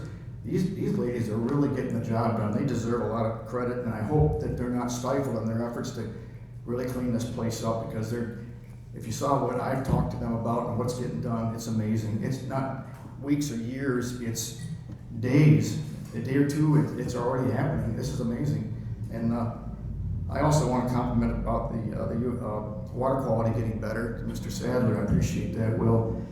Another thing is the US 223 Division Street project, the three-phase turn signals there, the traffic signals. I started the project in 2017 when I was still sitting there as a city commissioner, never dreaming, 9 years later, we finally get it done. Several things were said that had to be done to bring that to fruition. They were done years ago. This shows you the poor leadership in the state of Michigan and the Michigan Department of Transportation. I've been working with them on highway issues since I was a teenager in the late 60s, early 70s, a long time ago. And it's amazing. I know Mr. Tomasewski's done what he can to get it move forward. But anyway, it's nice to actually see that come online. I believe it was Thursday or Friday, and I drove through it and I enjoyed it too, because it was just a lot of 9 years of work finally bearing fruit. So anyway, thank you.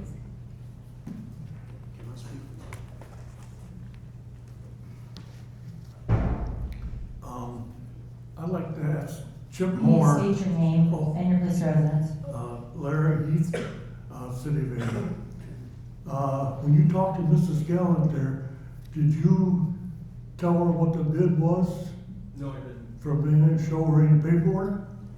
I'm gonna say if you did, then her bid wouldn't be any good. Can I speak from here? Do I have to go to the podium?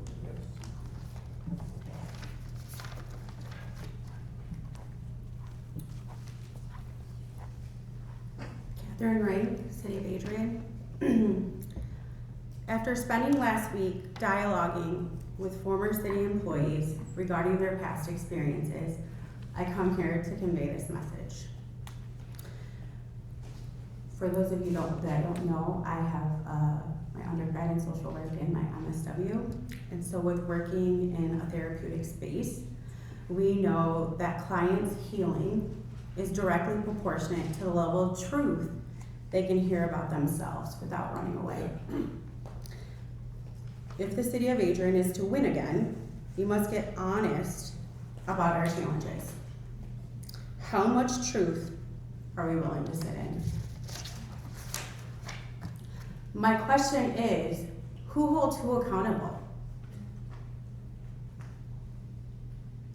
Seems the truth tellers are looked at as disruptors and low performers are promoted. In the imbalance, opportunities to gain traction are missed, progress isn't made, and it's progress we desperately need. This is the way it's always been, is no longer a sufficient answer. Good enough is good enough is no longer the standard. It's a complicated system. Isn't going to be accepted as a proper response anymore. Truth is, we are raising the standard. Not to dominate, not to control, because less than and lack is not our portion. There are budget issues. Can the CFO enter the chat? And can we stop hiring assistants and investigate why the work isn't being accomplished? We need to get specific numbers on how much we're actually saving. If there are known underperformers, how do we support them? And for those who choose to not be a part of the solution, when do we part ways with them? Unfortunately, lust, perversion, intimidation, control, and fear can no longer be allowed at City Hall. Who am I to say this? Just a girl with a loud voice. Jesus made me that way. Who knows she can make a large impact because many are actually beside me. To say, no more to dysfunction. To the men and women in this community who are called to lead, the time is upon you. These issues will not go away overnight, but one thing I do know is that if we walk in unity, anything is possible. It'll take laying down agendas, dysfunction, pride, and conspiracy theories. And I'm gonna stretch all you guys, even the ones about rich people with sticky fingers. It'll actually take working with those who are blessed financially, who live in this community, choose this community, and have big business in this community. Because the rich people want to see Adrian win too. Your time is up. Sorry, the time was acting weird. I was watching it. Is it up? No. I've never seen it go negative. Okay, sorry about that. It's up. Thank you, yes, thank you. You must be getting good then. How y'all doing? My name is Jalen Tatum. I'm homeless right now. Come up to the microphone, please, so everybody can hear you. Okay. My name is Jalen Tatum.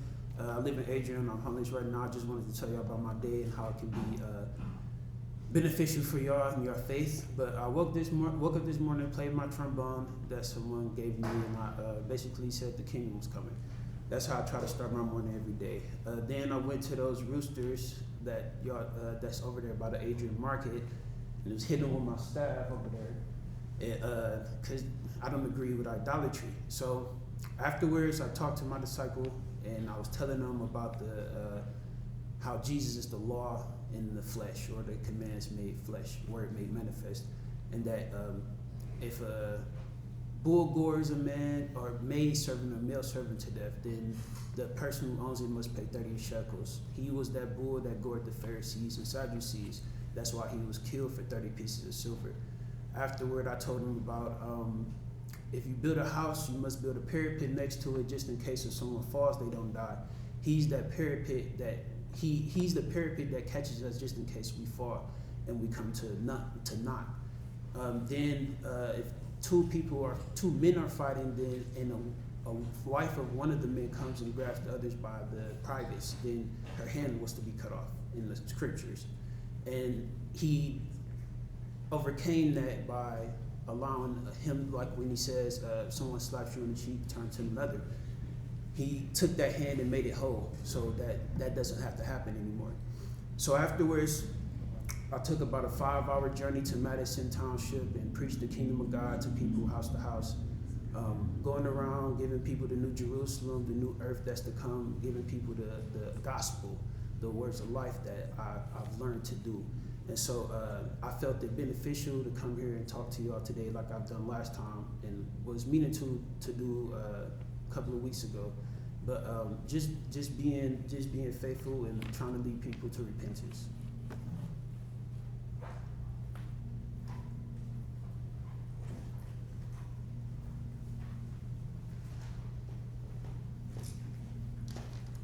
And try again. Okay. My name is Michelle Taylor, and I live at 712 North Locust Street in Adrian. Okay. I did have a lot of things on the agenda and then my own stuff. So are they separate or together? Together. Oh, they're together. Okay, so real quickly then, I had some suggestions for our site plan applications. On there, when I pulled it up, I knew that I looked at it, and with the bitcoins and cryptocurrency, mining or / data center, whatever we want to call them, I think it's kind of very important that we tighten up that application, and doing so would give us more power and shut things down much quicker and save a lot of energy. For example, I noticed, and I suggest, and I'm going to ask to have a point of, in the future, to work with somebody about these ideas, if you like them. But importantly, I think it should include the easement plats. That's significant because it should be required with the site plan application. The site plan review requirements, Article 4, Section 4.6 in our City of Adrian's master plan 2022, ensures development aligns with infrastructure deficiencies, needs and infrastructure layout, and ensures master plan density compliance. I think that would be significant. Then also to include a zoning destination for the proposed land use in accordance with the City of Adrian Master zoning plan, complies under the zoning destination. Then they would specify that. Residential district, and then they would have the destination, and I'm more targeting industrial 1.1 and 1.2. With that being said, that empowers and lets the local government use their teeth.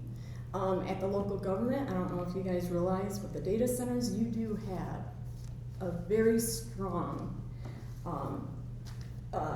presence. You have teeth, which right now they're trying to pass a House bill. It's HB 4085, trying to strip you of that power, but basically, if a hyperscale cannot fit in the current master plan, in which none do, because they never existed until now.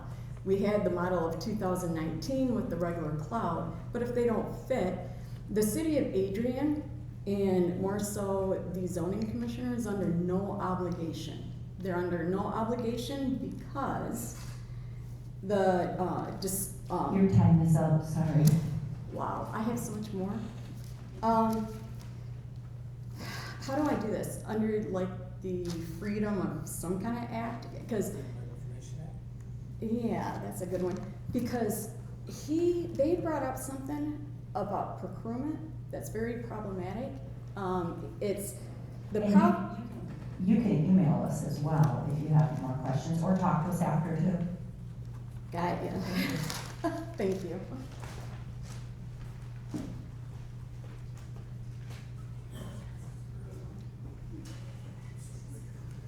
Keith Miller, City of Adrian. Nice speech. I liked it, Mr. Ford's nice speech you made a little bit ago. I think the city had to make it a policy that we had to shop local first. Any and all and everything we can get local, we get it local first. If you can't get it local, then go out and outsource it or do a bid process on it. I was a business owner. If I couldn't get it local, I bought it from Michigan. If I couldn't get it out of Michigan, and it was only like 10% of the stuff that I sold, I couldn't buy that was made in Michigan. And then on another note, lock your cars. Our car got broken into last night, so lock your cars until we can find out who these hoodlums are or whatever, but thank you.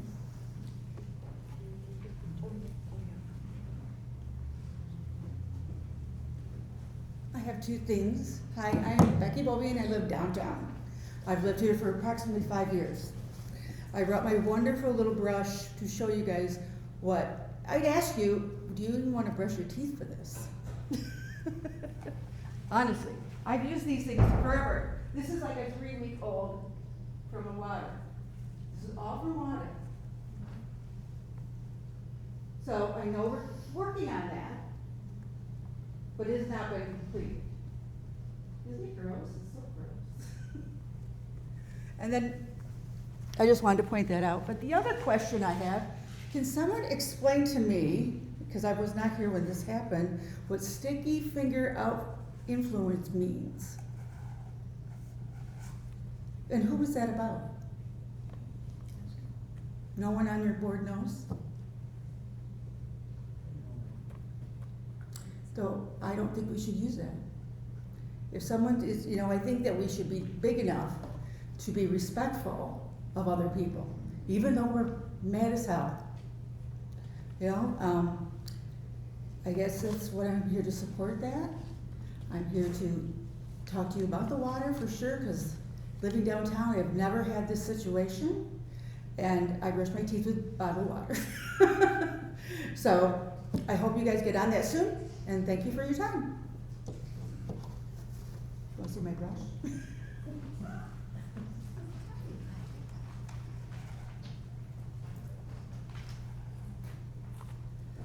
Hello, my name is D'Angelo Boone. I'm an Asian resident. I live east, 610 East Maumee. And I just wanted to just talk just briefly about the tunnel has been developed on Main Street. And my brother was involved in a car accident about 2 years ago, right in that area, and it disrupted the life of myself and my family. We're still caring for him. He's got permanent scarring. He has metal in his leg, and he uses his bike to get back and forth to work. And that's how we were able to get him independent. He's also autistic, and we were able to get him independent by allowing him to travel with his bike, by being pretty. Well, at least we thought the area that he was traveling was safe, and we're still caring for him. And I appreciate the tunnel being developed, because had that tunnel been developed 2 years ago, his accident may never have occurred. As a result, he won't touch a bike now. He's lost a sense of security, and we're still working to try to get him independent again. But he's terrified to be on bikes, terrified to be on roads, and even when it comes to being in vehicles. So he has had a drastic impact on his life, and I just appreciate the action that the city is taking, because we know that there have been others in our community that have been injured trying to cross that street as well. And I'm just I'm happy that that area has been addressed. Thank you. Excuse me. Hello, everyone. Dan O'Corda, Adrian. Adrian College also needs to have a little walk bypass, like a little beeper like they do in Ann Arbor, because they walk in front of me quite often. So that's something you guys might want to get a hold of them to figure that out. Okay, I also have the sewer system that you guys are having a problem with that's overflowing into the Raisin River. I've seen that happen. It happens right behind my shop all the time. Not all the time, just when we got been having major water problems, I understand. But at the same time, the sewer system in my area has been coming up and through your back drains and coming up in my office, my factory. And we want to figure out how do we want to stop that. I can probably keep calling the insurance companies and getting a bill out of it, but it's going to be repetition until we do something about it. Everything comes down into the whole. I live at 516 Michigan Avenue. It's old George Street, the old tomato canning factory. And I had a big flood last time. And I had to take out 3 bathrooms and drywall and flooring. And I'll have to replace it all, because this just keeps going on and on. I've asked the city already to take care of the situation, to look to it, but they haven't.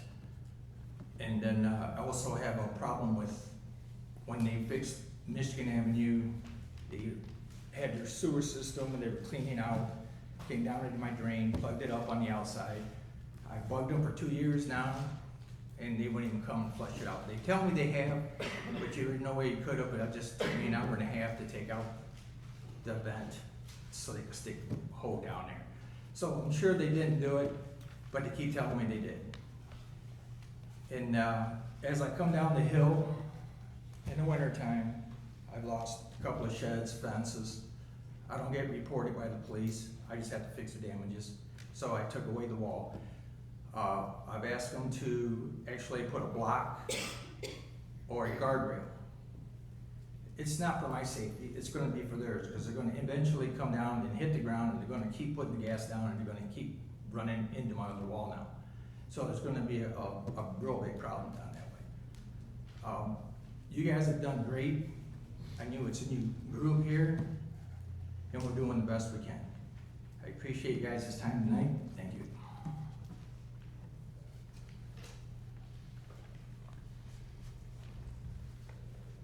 I'm a terrible public speaker, excuse me. My name is Nancy Durmeyer, and I live in Adrian. I have a couple concerns. One is, I have a real hard time getting someone to answer the phone at the city hall.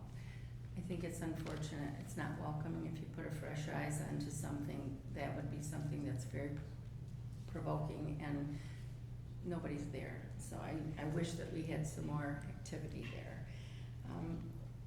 What struck me tonight is the fire pit situation you spoke about and the safety concerns. I was here across the street at Presbyterian Church for the ragtime thing on Friday the 3rd, I believe, of July. And that night, as you know, lots of activity happened, accidents, the police were not available, generally speaking, they were just getting crushed, which is unfortunate for many reasons. But there were two young men, probably between 10 and 12 years old, who came down the street here, and they were carrying guns. They looked like AK-47s. I'm not skilled with that, so pretend. So I thought initially they were squirt guns, but they also had the sound of a machine gun type thing, da-da-da-da-da. If there was any public official down there, they would have been scared out of their wits. There were no one was here, everyone had vacated. So that was the gift we had. But the kids were extremely respectful. The parents were not anywhere to be found. It should have been illegal what they did. It is not, I understand retrospectively. My first thought was they were squirt guns. And they were, I believe. But they went into where Tiffany works, in the galley there, and they came out shortly thereafter. I thought, oh, I wonder if they were escorted out. So then they ended up in front of City Hall, standing there, or sitting there, and just doing this with their guns, with the noises. And I was just sickened, because they had no one was in any way, shape, or form looking after them. It was criminal on their way to Maurice Spear campus, if there ever was any kids doing that. I'm not aware of the laws, I don't know what that means, but it was heinous. And we can't have that. If I don't know what to do about it, I asked a gentleman the next day, a police officer happened to be speaking to them, I thought he took care of it. We went down to the Maumee St company place and came back, and they were still there after their discussion with them. I do not know what happened to them. I tried to report it to someone, it was a volunteer. So I said, well, I'll talk to the police officers, and the gentleman said the next day, well, you can talk to the police officer, but there's nothing they can do. Well, I didn't like that idea. I'm not sure if that's the end result, and I know my time is up, but I just feel like it was extremely dangerous in our society. I had no idea it was not a weapon, and they had needed supervision. Thank you. Don't you do it. I was gonna ask if I can appeal to You the mayor. you can talk to us after, because you just get one time. Well, under the. Yeah, you can talk to us after, okay? Under the open meeting rules, I have a right to ask this of you, or you're in violation. It's just one time. Sorry. Yeah, we let you come up at the beginning if you want for the agenda items, and then you public comment at the end as well, but you can talk to one of us after. It is a state of Michigan open meeting rules that you're in violation of right now. I will follow up on it. I do have a right to ask for two things. I could have a right to Yeah. ask. Is there any more public comment inside the city chambers? Hearing no public comment inside the chambers, I will now open it up to the Zoom participants.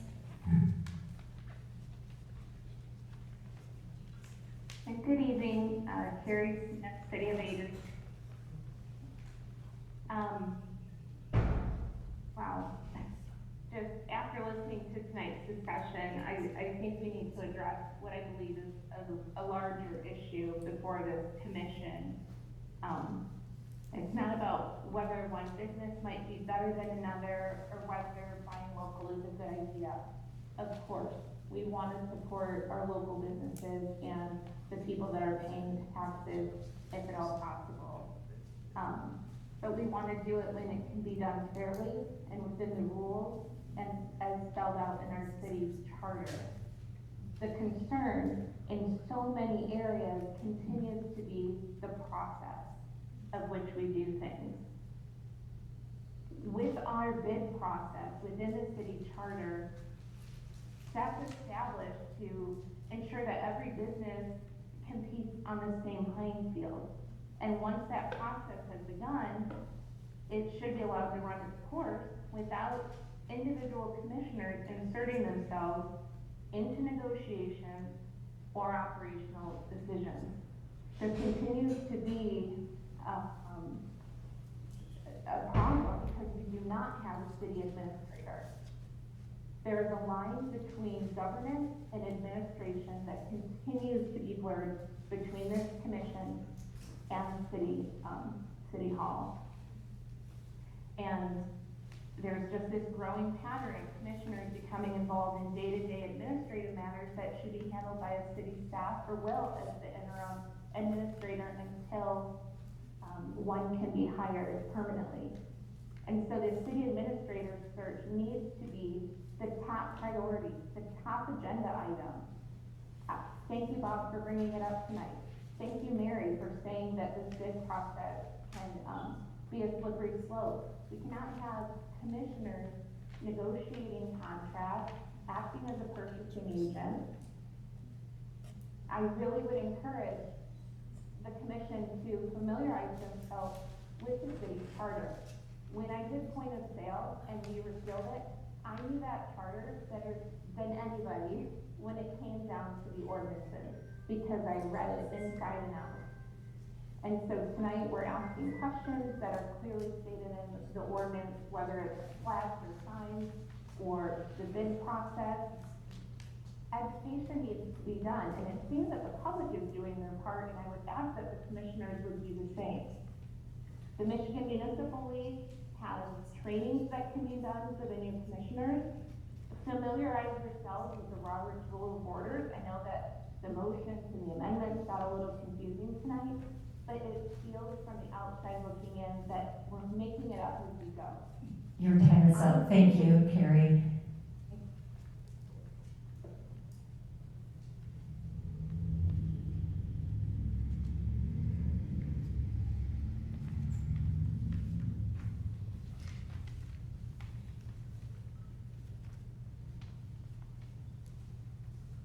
May I speak? Go ahead. Thank you. This is Kelly Castleberry, Adrian, Michigan. I kind of second what Carrie said. I take a little bit of offense to what was said about me previously by a commissioner. Just because I'm a previous commissioner doesn't mean I don't have some wherewithal to have a conversation. And everybody else that spoke, it does not mean they don't have a wherewithal to have a conversation. One of them quickly spoke up tonight, just mouthed a word and cleared the table for you. So I think we need to make sure that we are negating previous thought or conversation and looking to the knowledge and things that have come from the past. Like we should always learn from the past, lest we let history repeat itself. Matt, thank you tonight for speaking up and saying that the commission has a lot of dysfunction. It does. I can't believe where it has gone since November. I'm quite frankly incredibly offended. If you are not calling each other and talking to each other all the time, and I'm not saying making decisions, I'm saying sharing thoughts, conversation, talking about what we can do better, we will continue to fail on the regular. You must look and find the administrator now. You shared with the public you were gonna do it quickly. You pushed, and we didn't find one. Bob, you told us we needed to hire an outside committee when we chose Vince and quite frankly made a scene. We can do better than this. You have to start with checking your ego. You have to start with checking your biases, and you have to start with what is going to be better for the entire community, not just your part of the community, not just your part of where you live, but the entire community. I 100% say I was a voter of a yes voter on point of sale, and I did not run, but I probably would not have won based on that. But I can tell you that I am incredibly proud of every decision I made, because I talked to so many other people, about that, and I still stand by point of sale, because we need to do something to make this community better. You have to get it together as a commission. Please get it together as a commission. I believe in each and every one of you, quite frankly. I know each and every one of you personally, and I know you can do this, but you have to start by having coffee, one or two of you in the morning. You have to start by having dinner afterwards. You have to start by just being congenial. Your time is Please up, get it sorry. together. Thanks, Kelly. And do it better for this community. Thank you.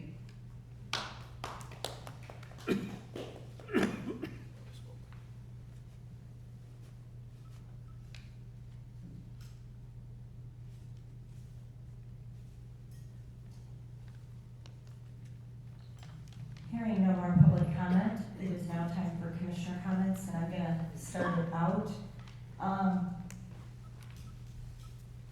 When a community is going through a natural disaster, or something bad happens, a flood or tornado, you see that community support each other, come out, work together to help that community get better.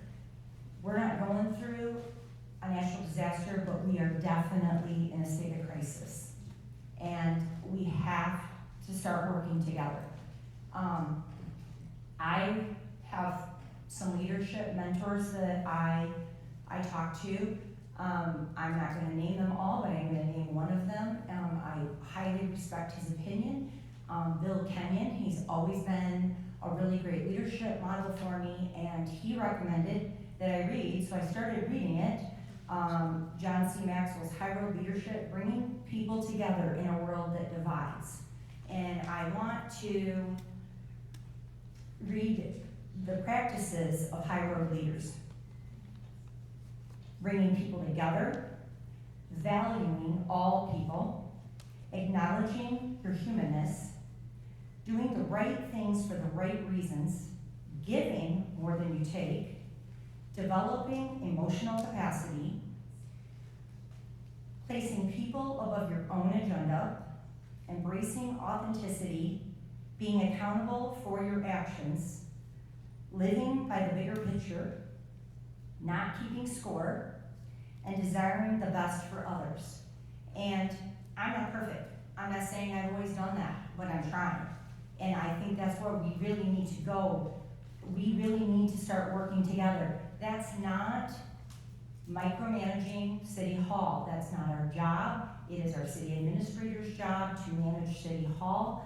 It is, and our acting city administrator, it is very capable and can do that, and it is not stepping in and thinking that we know more. We are not, that's not what our position is here. We are to listen to the community, to bring those concerns forth, to set policy, and I really think the listening part of that is the highest priority, is listening to each other, not listening to respond, but listening to each other.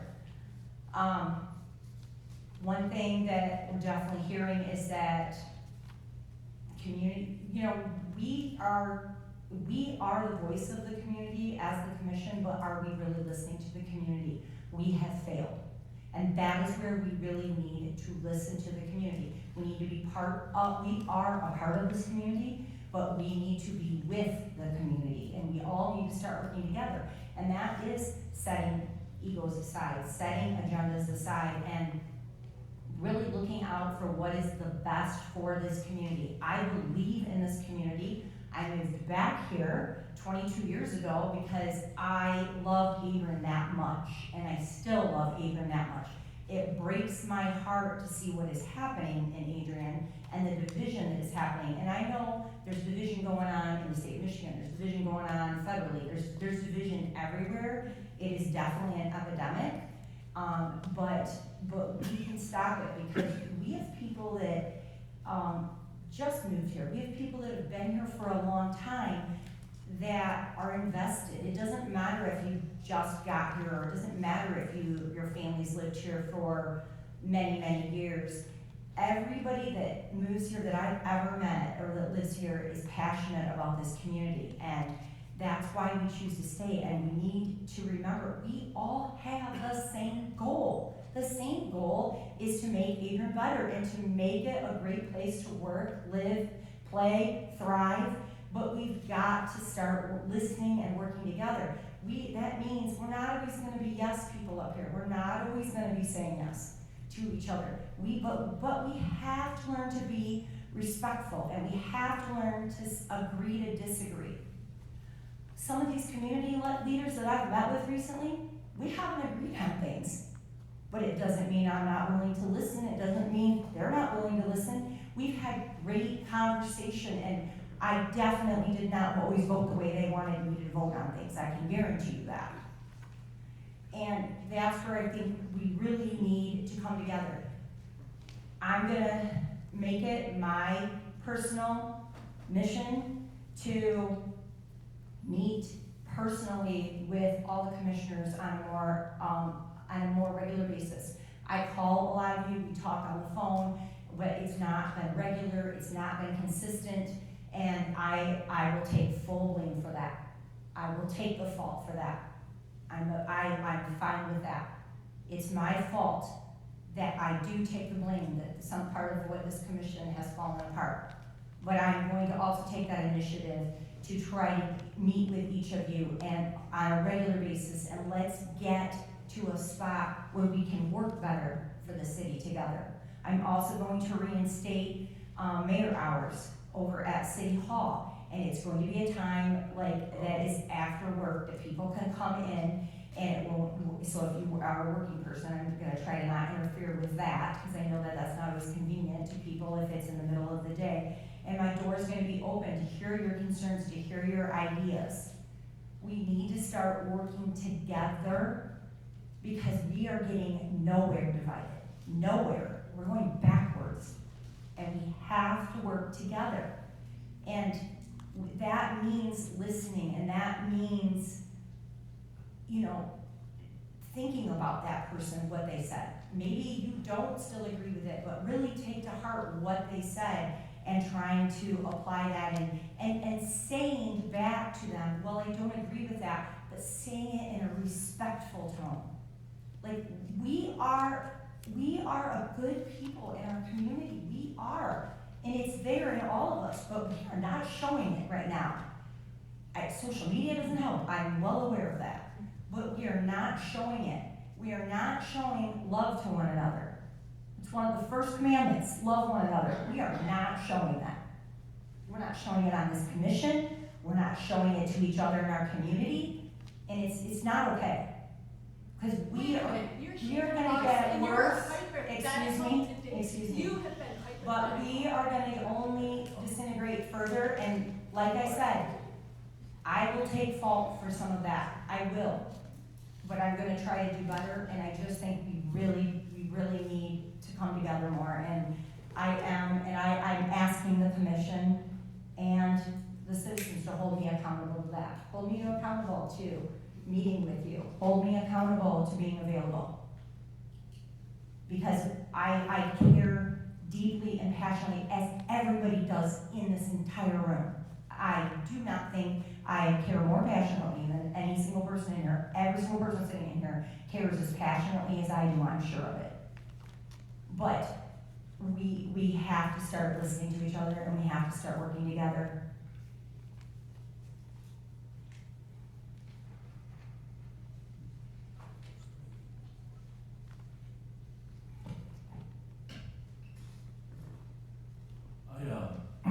I would just like to say that I appreciate the importance of keeping public comment factual and respectful. At the same time, public comment, it exists so residents can express their concerns, opinions, and even frustration. If someone makes statements that are inaccurate, we can correct the record with facts. But we should be careful not to discourage citizens from participating in the process. Our role is to listen respectfully, respond professionally, and maintain an environment where everyone feels comfortable addressing their elected officials. If there are factual inaccuracies, we should address these with evidence rather than broad statements about motives of those speaking. Public trust is strengthened when answers are concerned and concerns are openly and respectfully spoken to.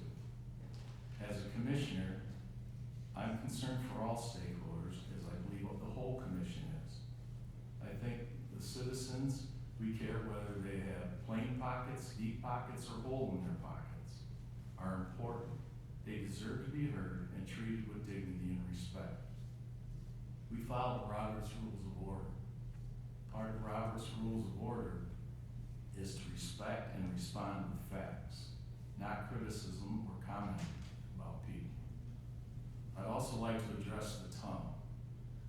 There's been some totally, I think, miscommunication about the tunnel. The tunnel started, I believe, and Mayor Heath or Commissioner Roberts, you were here when it was initiated in 2018.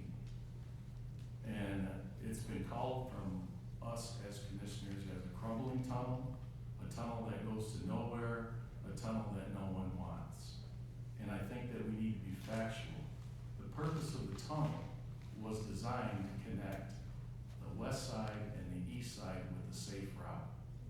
People always ask, well, can't we just use the crosswalk? Unfortunately, I know a young man that was using the crosswalk and was struck and lost his life without the use of that tunnel. So connecting that with the safe travel from east side to west side, 218, that's when we had Bone Pool. That's when kids could get to Bone Pool in a safe way. That's what that design was. It wasn't, let's just put a tunnel there. Its intent was to bring the city together. And so when we talk about that, we have to realize the intent. We don't have Bone Pool anymore, but we did back then. But you know what? We have a splash pad now on the east end of town, and kids that want to go from the west end to the east end can now use that tunnel to get to. And that was the purpose. Okay, and that was part of the $15 million enhancement grant. That wasn't a tunnel grant. It was a $15 million enhancement grant that the city started. I think it was Nathan Burke, correct me if I'm wrong there, or Commissioner Roberts. The tunnel was not part of the enhancement grant initially. The tunnel came through earmarks through, $3 million. What year was that?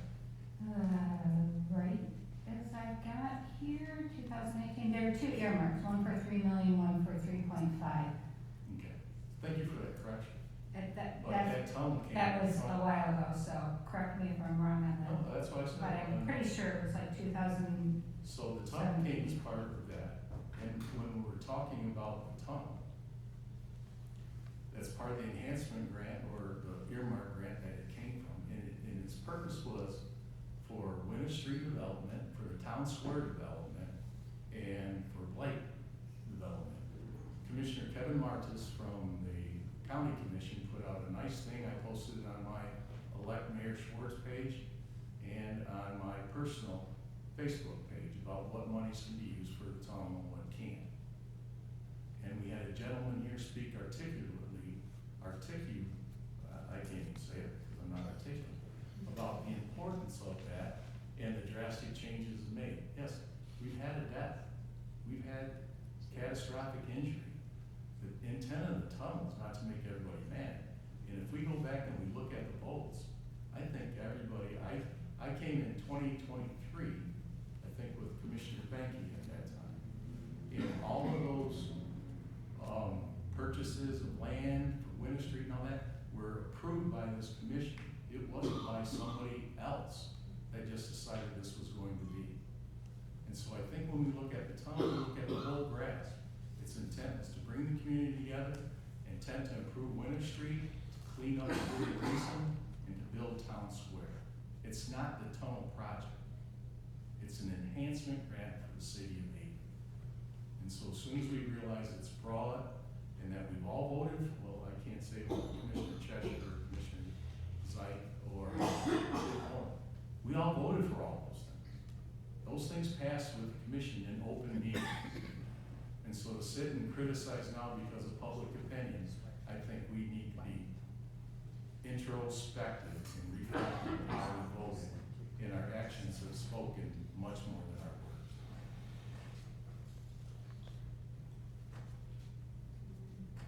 Commissioner Schwartz, just in terms of transparency, and don't take this the wrong way, but you said you put it on your elect Mayor Schwartz page. No, Matt Schwartz, I don't know. Okay, all right, just didn't want, I heard that, and I just didn't want that to be, reported now that you're not for mayor. I'm not running again. We can put that out there. Commissioner, mayor, nothing. I'm done. Okay, I was reading your mind, I was thinking that was a slip. Yes, it was. I have a couple updates, first for members of our, commission. So there is the MML conference, that is coming up in October. I know I expressed, interest in, attending that. That one, is a couple-day conference, and like to see if we can get, multiple members up there for, the training on that. The schedule is out already, and that is on their website as well. I do have, open, commissioner conversations on August 11th from 6 through 7 at the district library. So invite everyone to attend, and I know the Lenawee Voice will be carrying that date in the future as well. I do have one community ask. So as part of the Toys for Tots Christmas in July program, we have about 6 foster children here in the city of Adrian, and about 8 adults from the Hope Center that we're going to be taking them fishing for the first time, some of them, and then afterwards we're going to be taking them to the brick wall, and they're going to fry their fish up for them right there and have fish and chips. We do need some help with people. Now I will say it's a trout pond, so it's guaranteed fish. That's the best way to go. But it is up in Dexter, so if anyone's willing to help Thursday morning to be at Dexter at 10:30, reach out to me and we can kind of coordinate with that. That'd be helpful because we got about 14 kids, and at this point 3 helpers, I think it is. And that's all I have.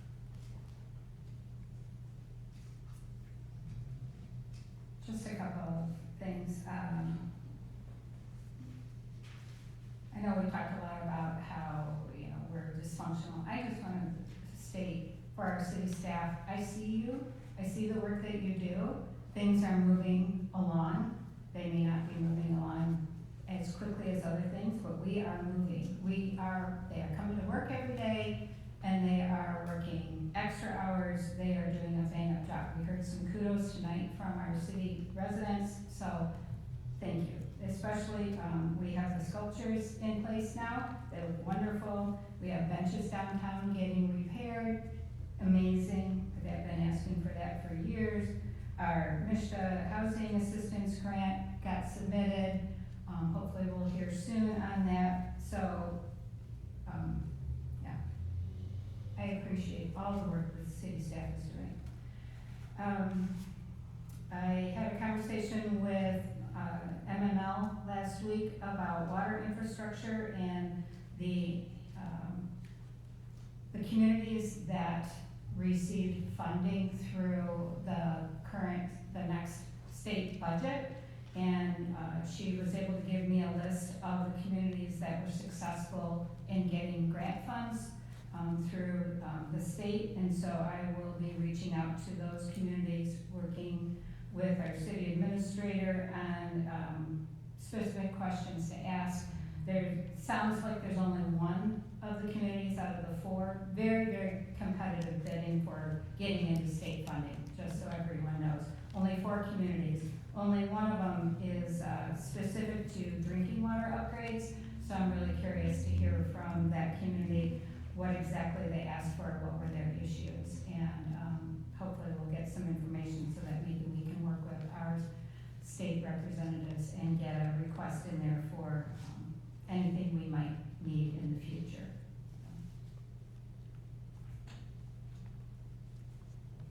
I'd like to thank your comments, Mayor, as being mayor, and I think reconciliation is important as you try to move forward. But at the same time, I'm new to the committee and looking at what's been going on. When people leave City Hall, it's a red flag. Why are they leaving City Hall?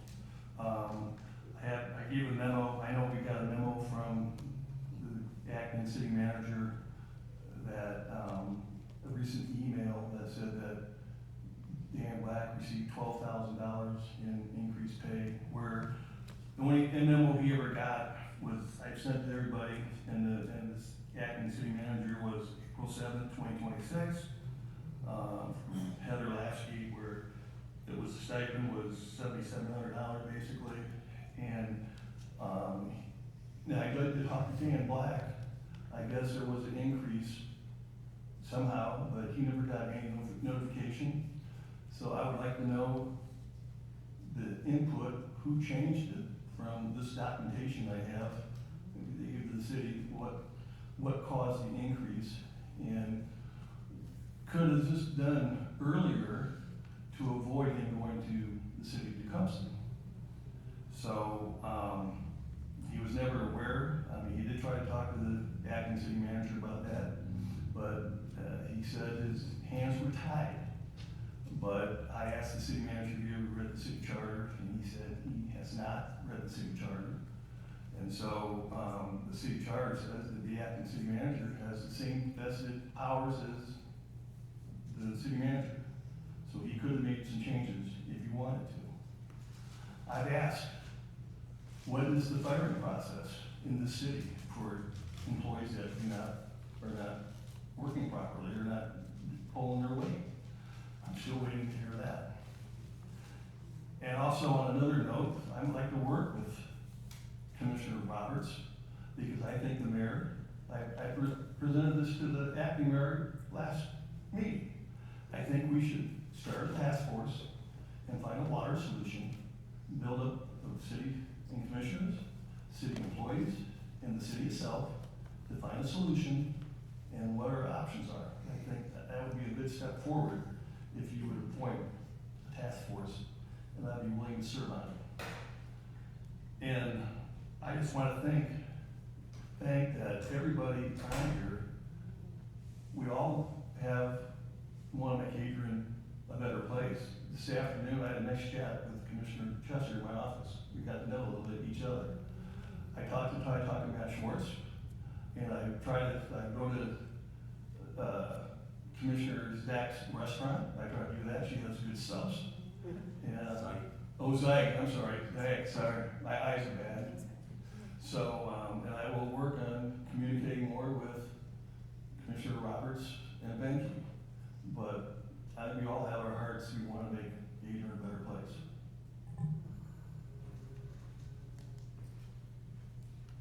May I get a motion to adjourn? Support. All in favor say aye.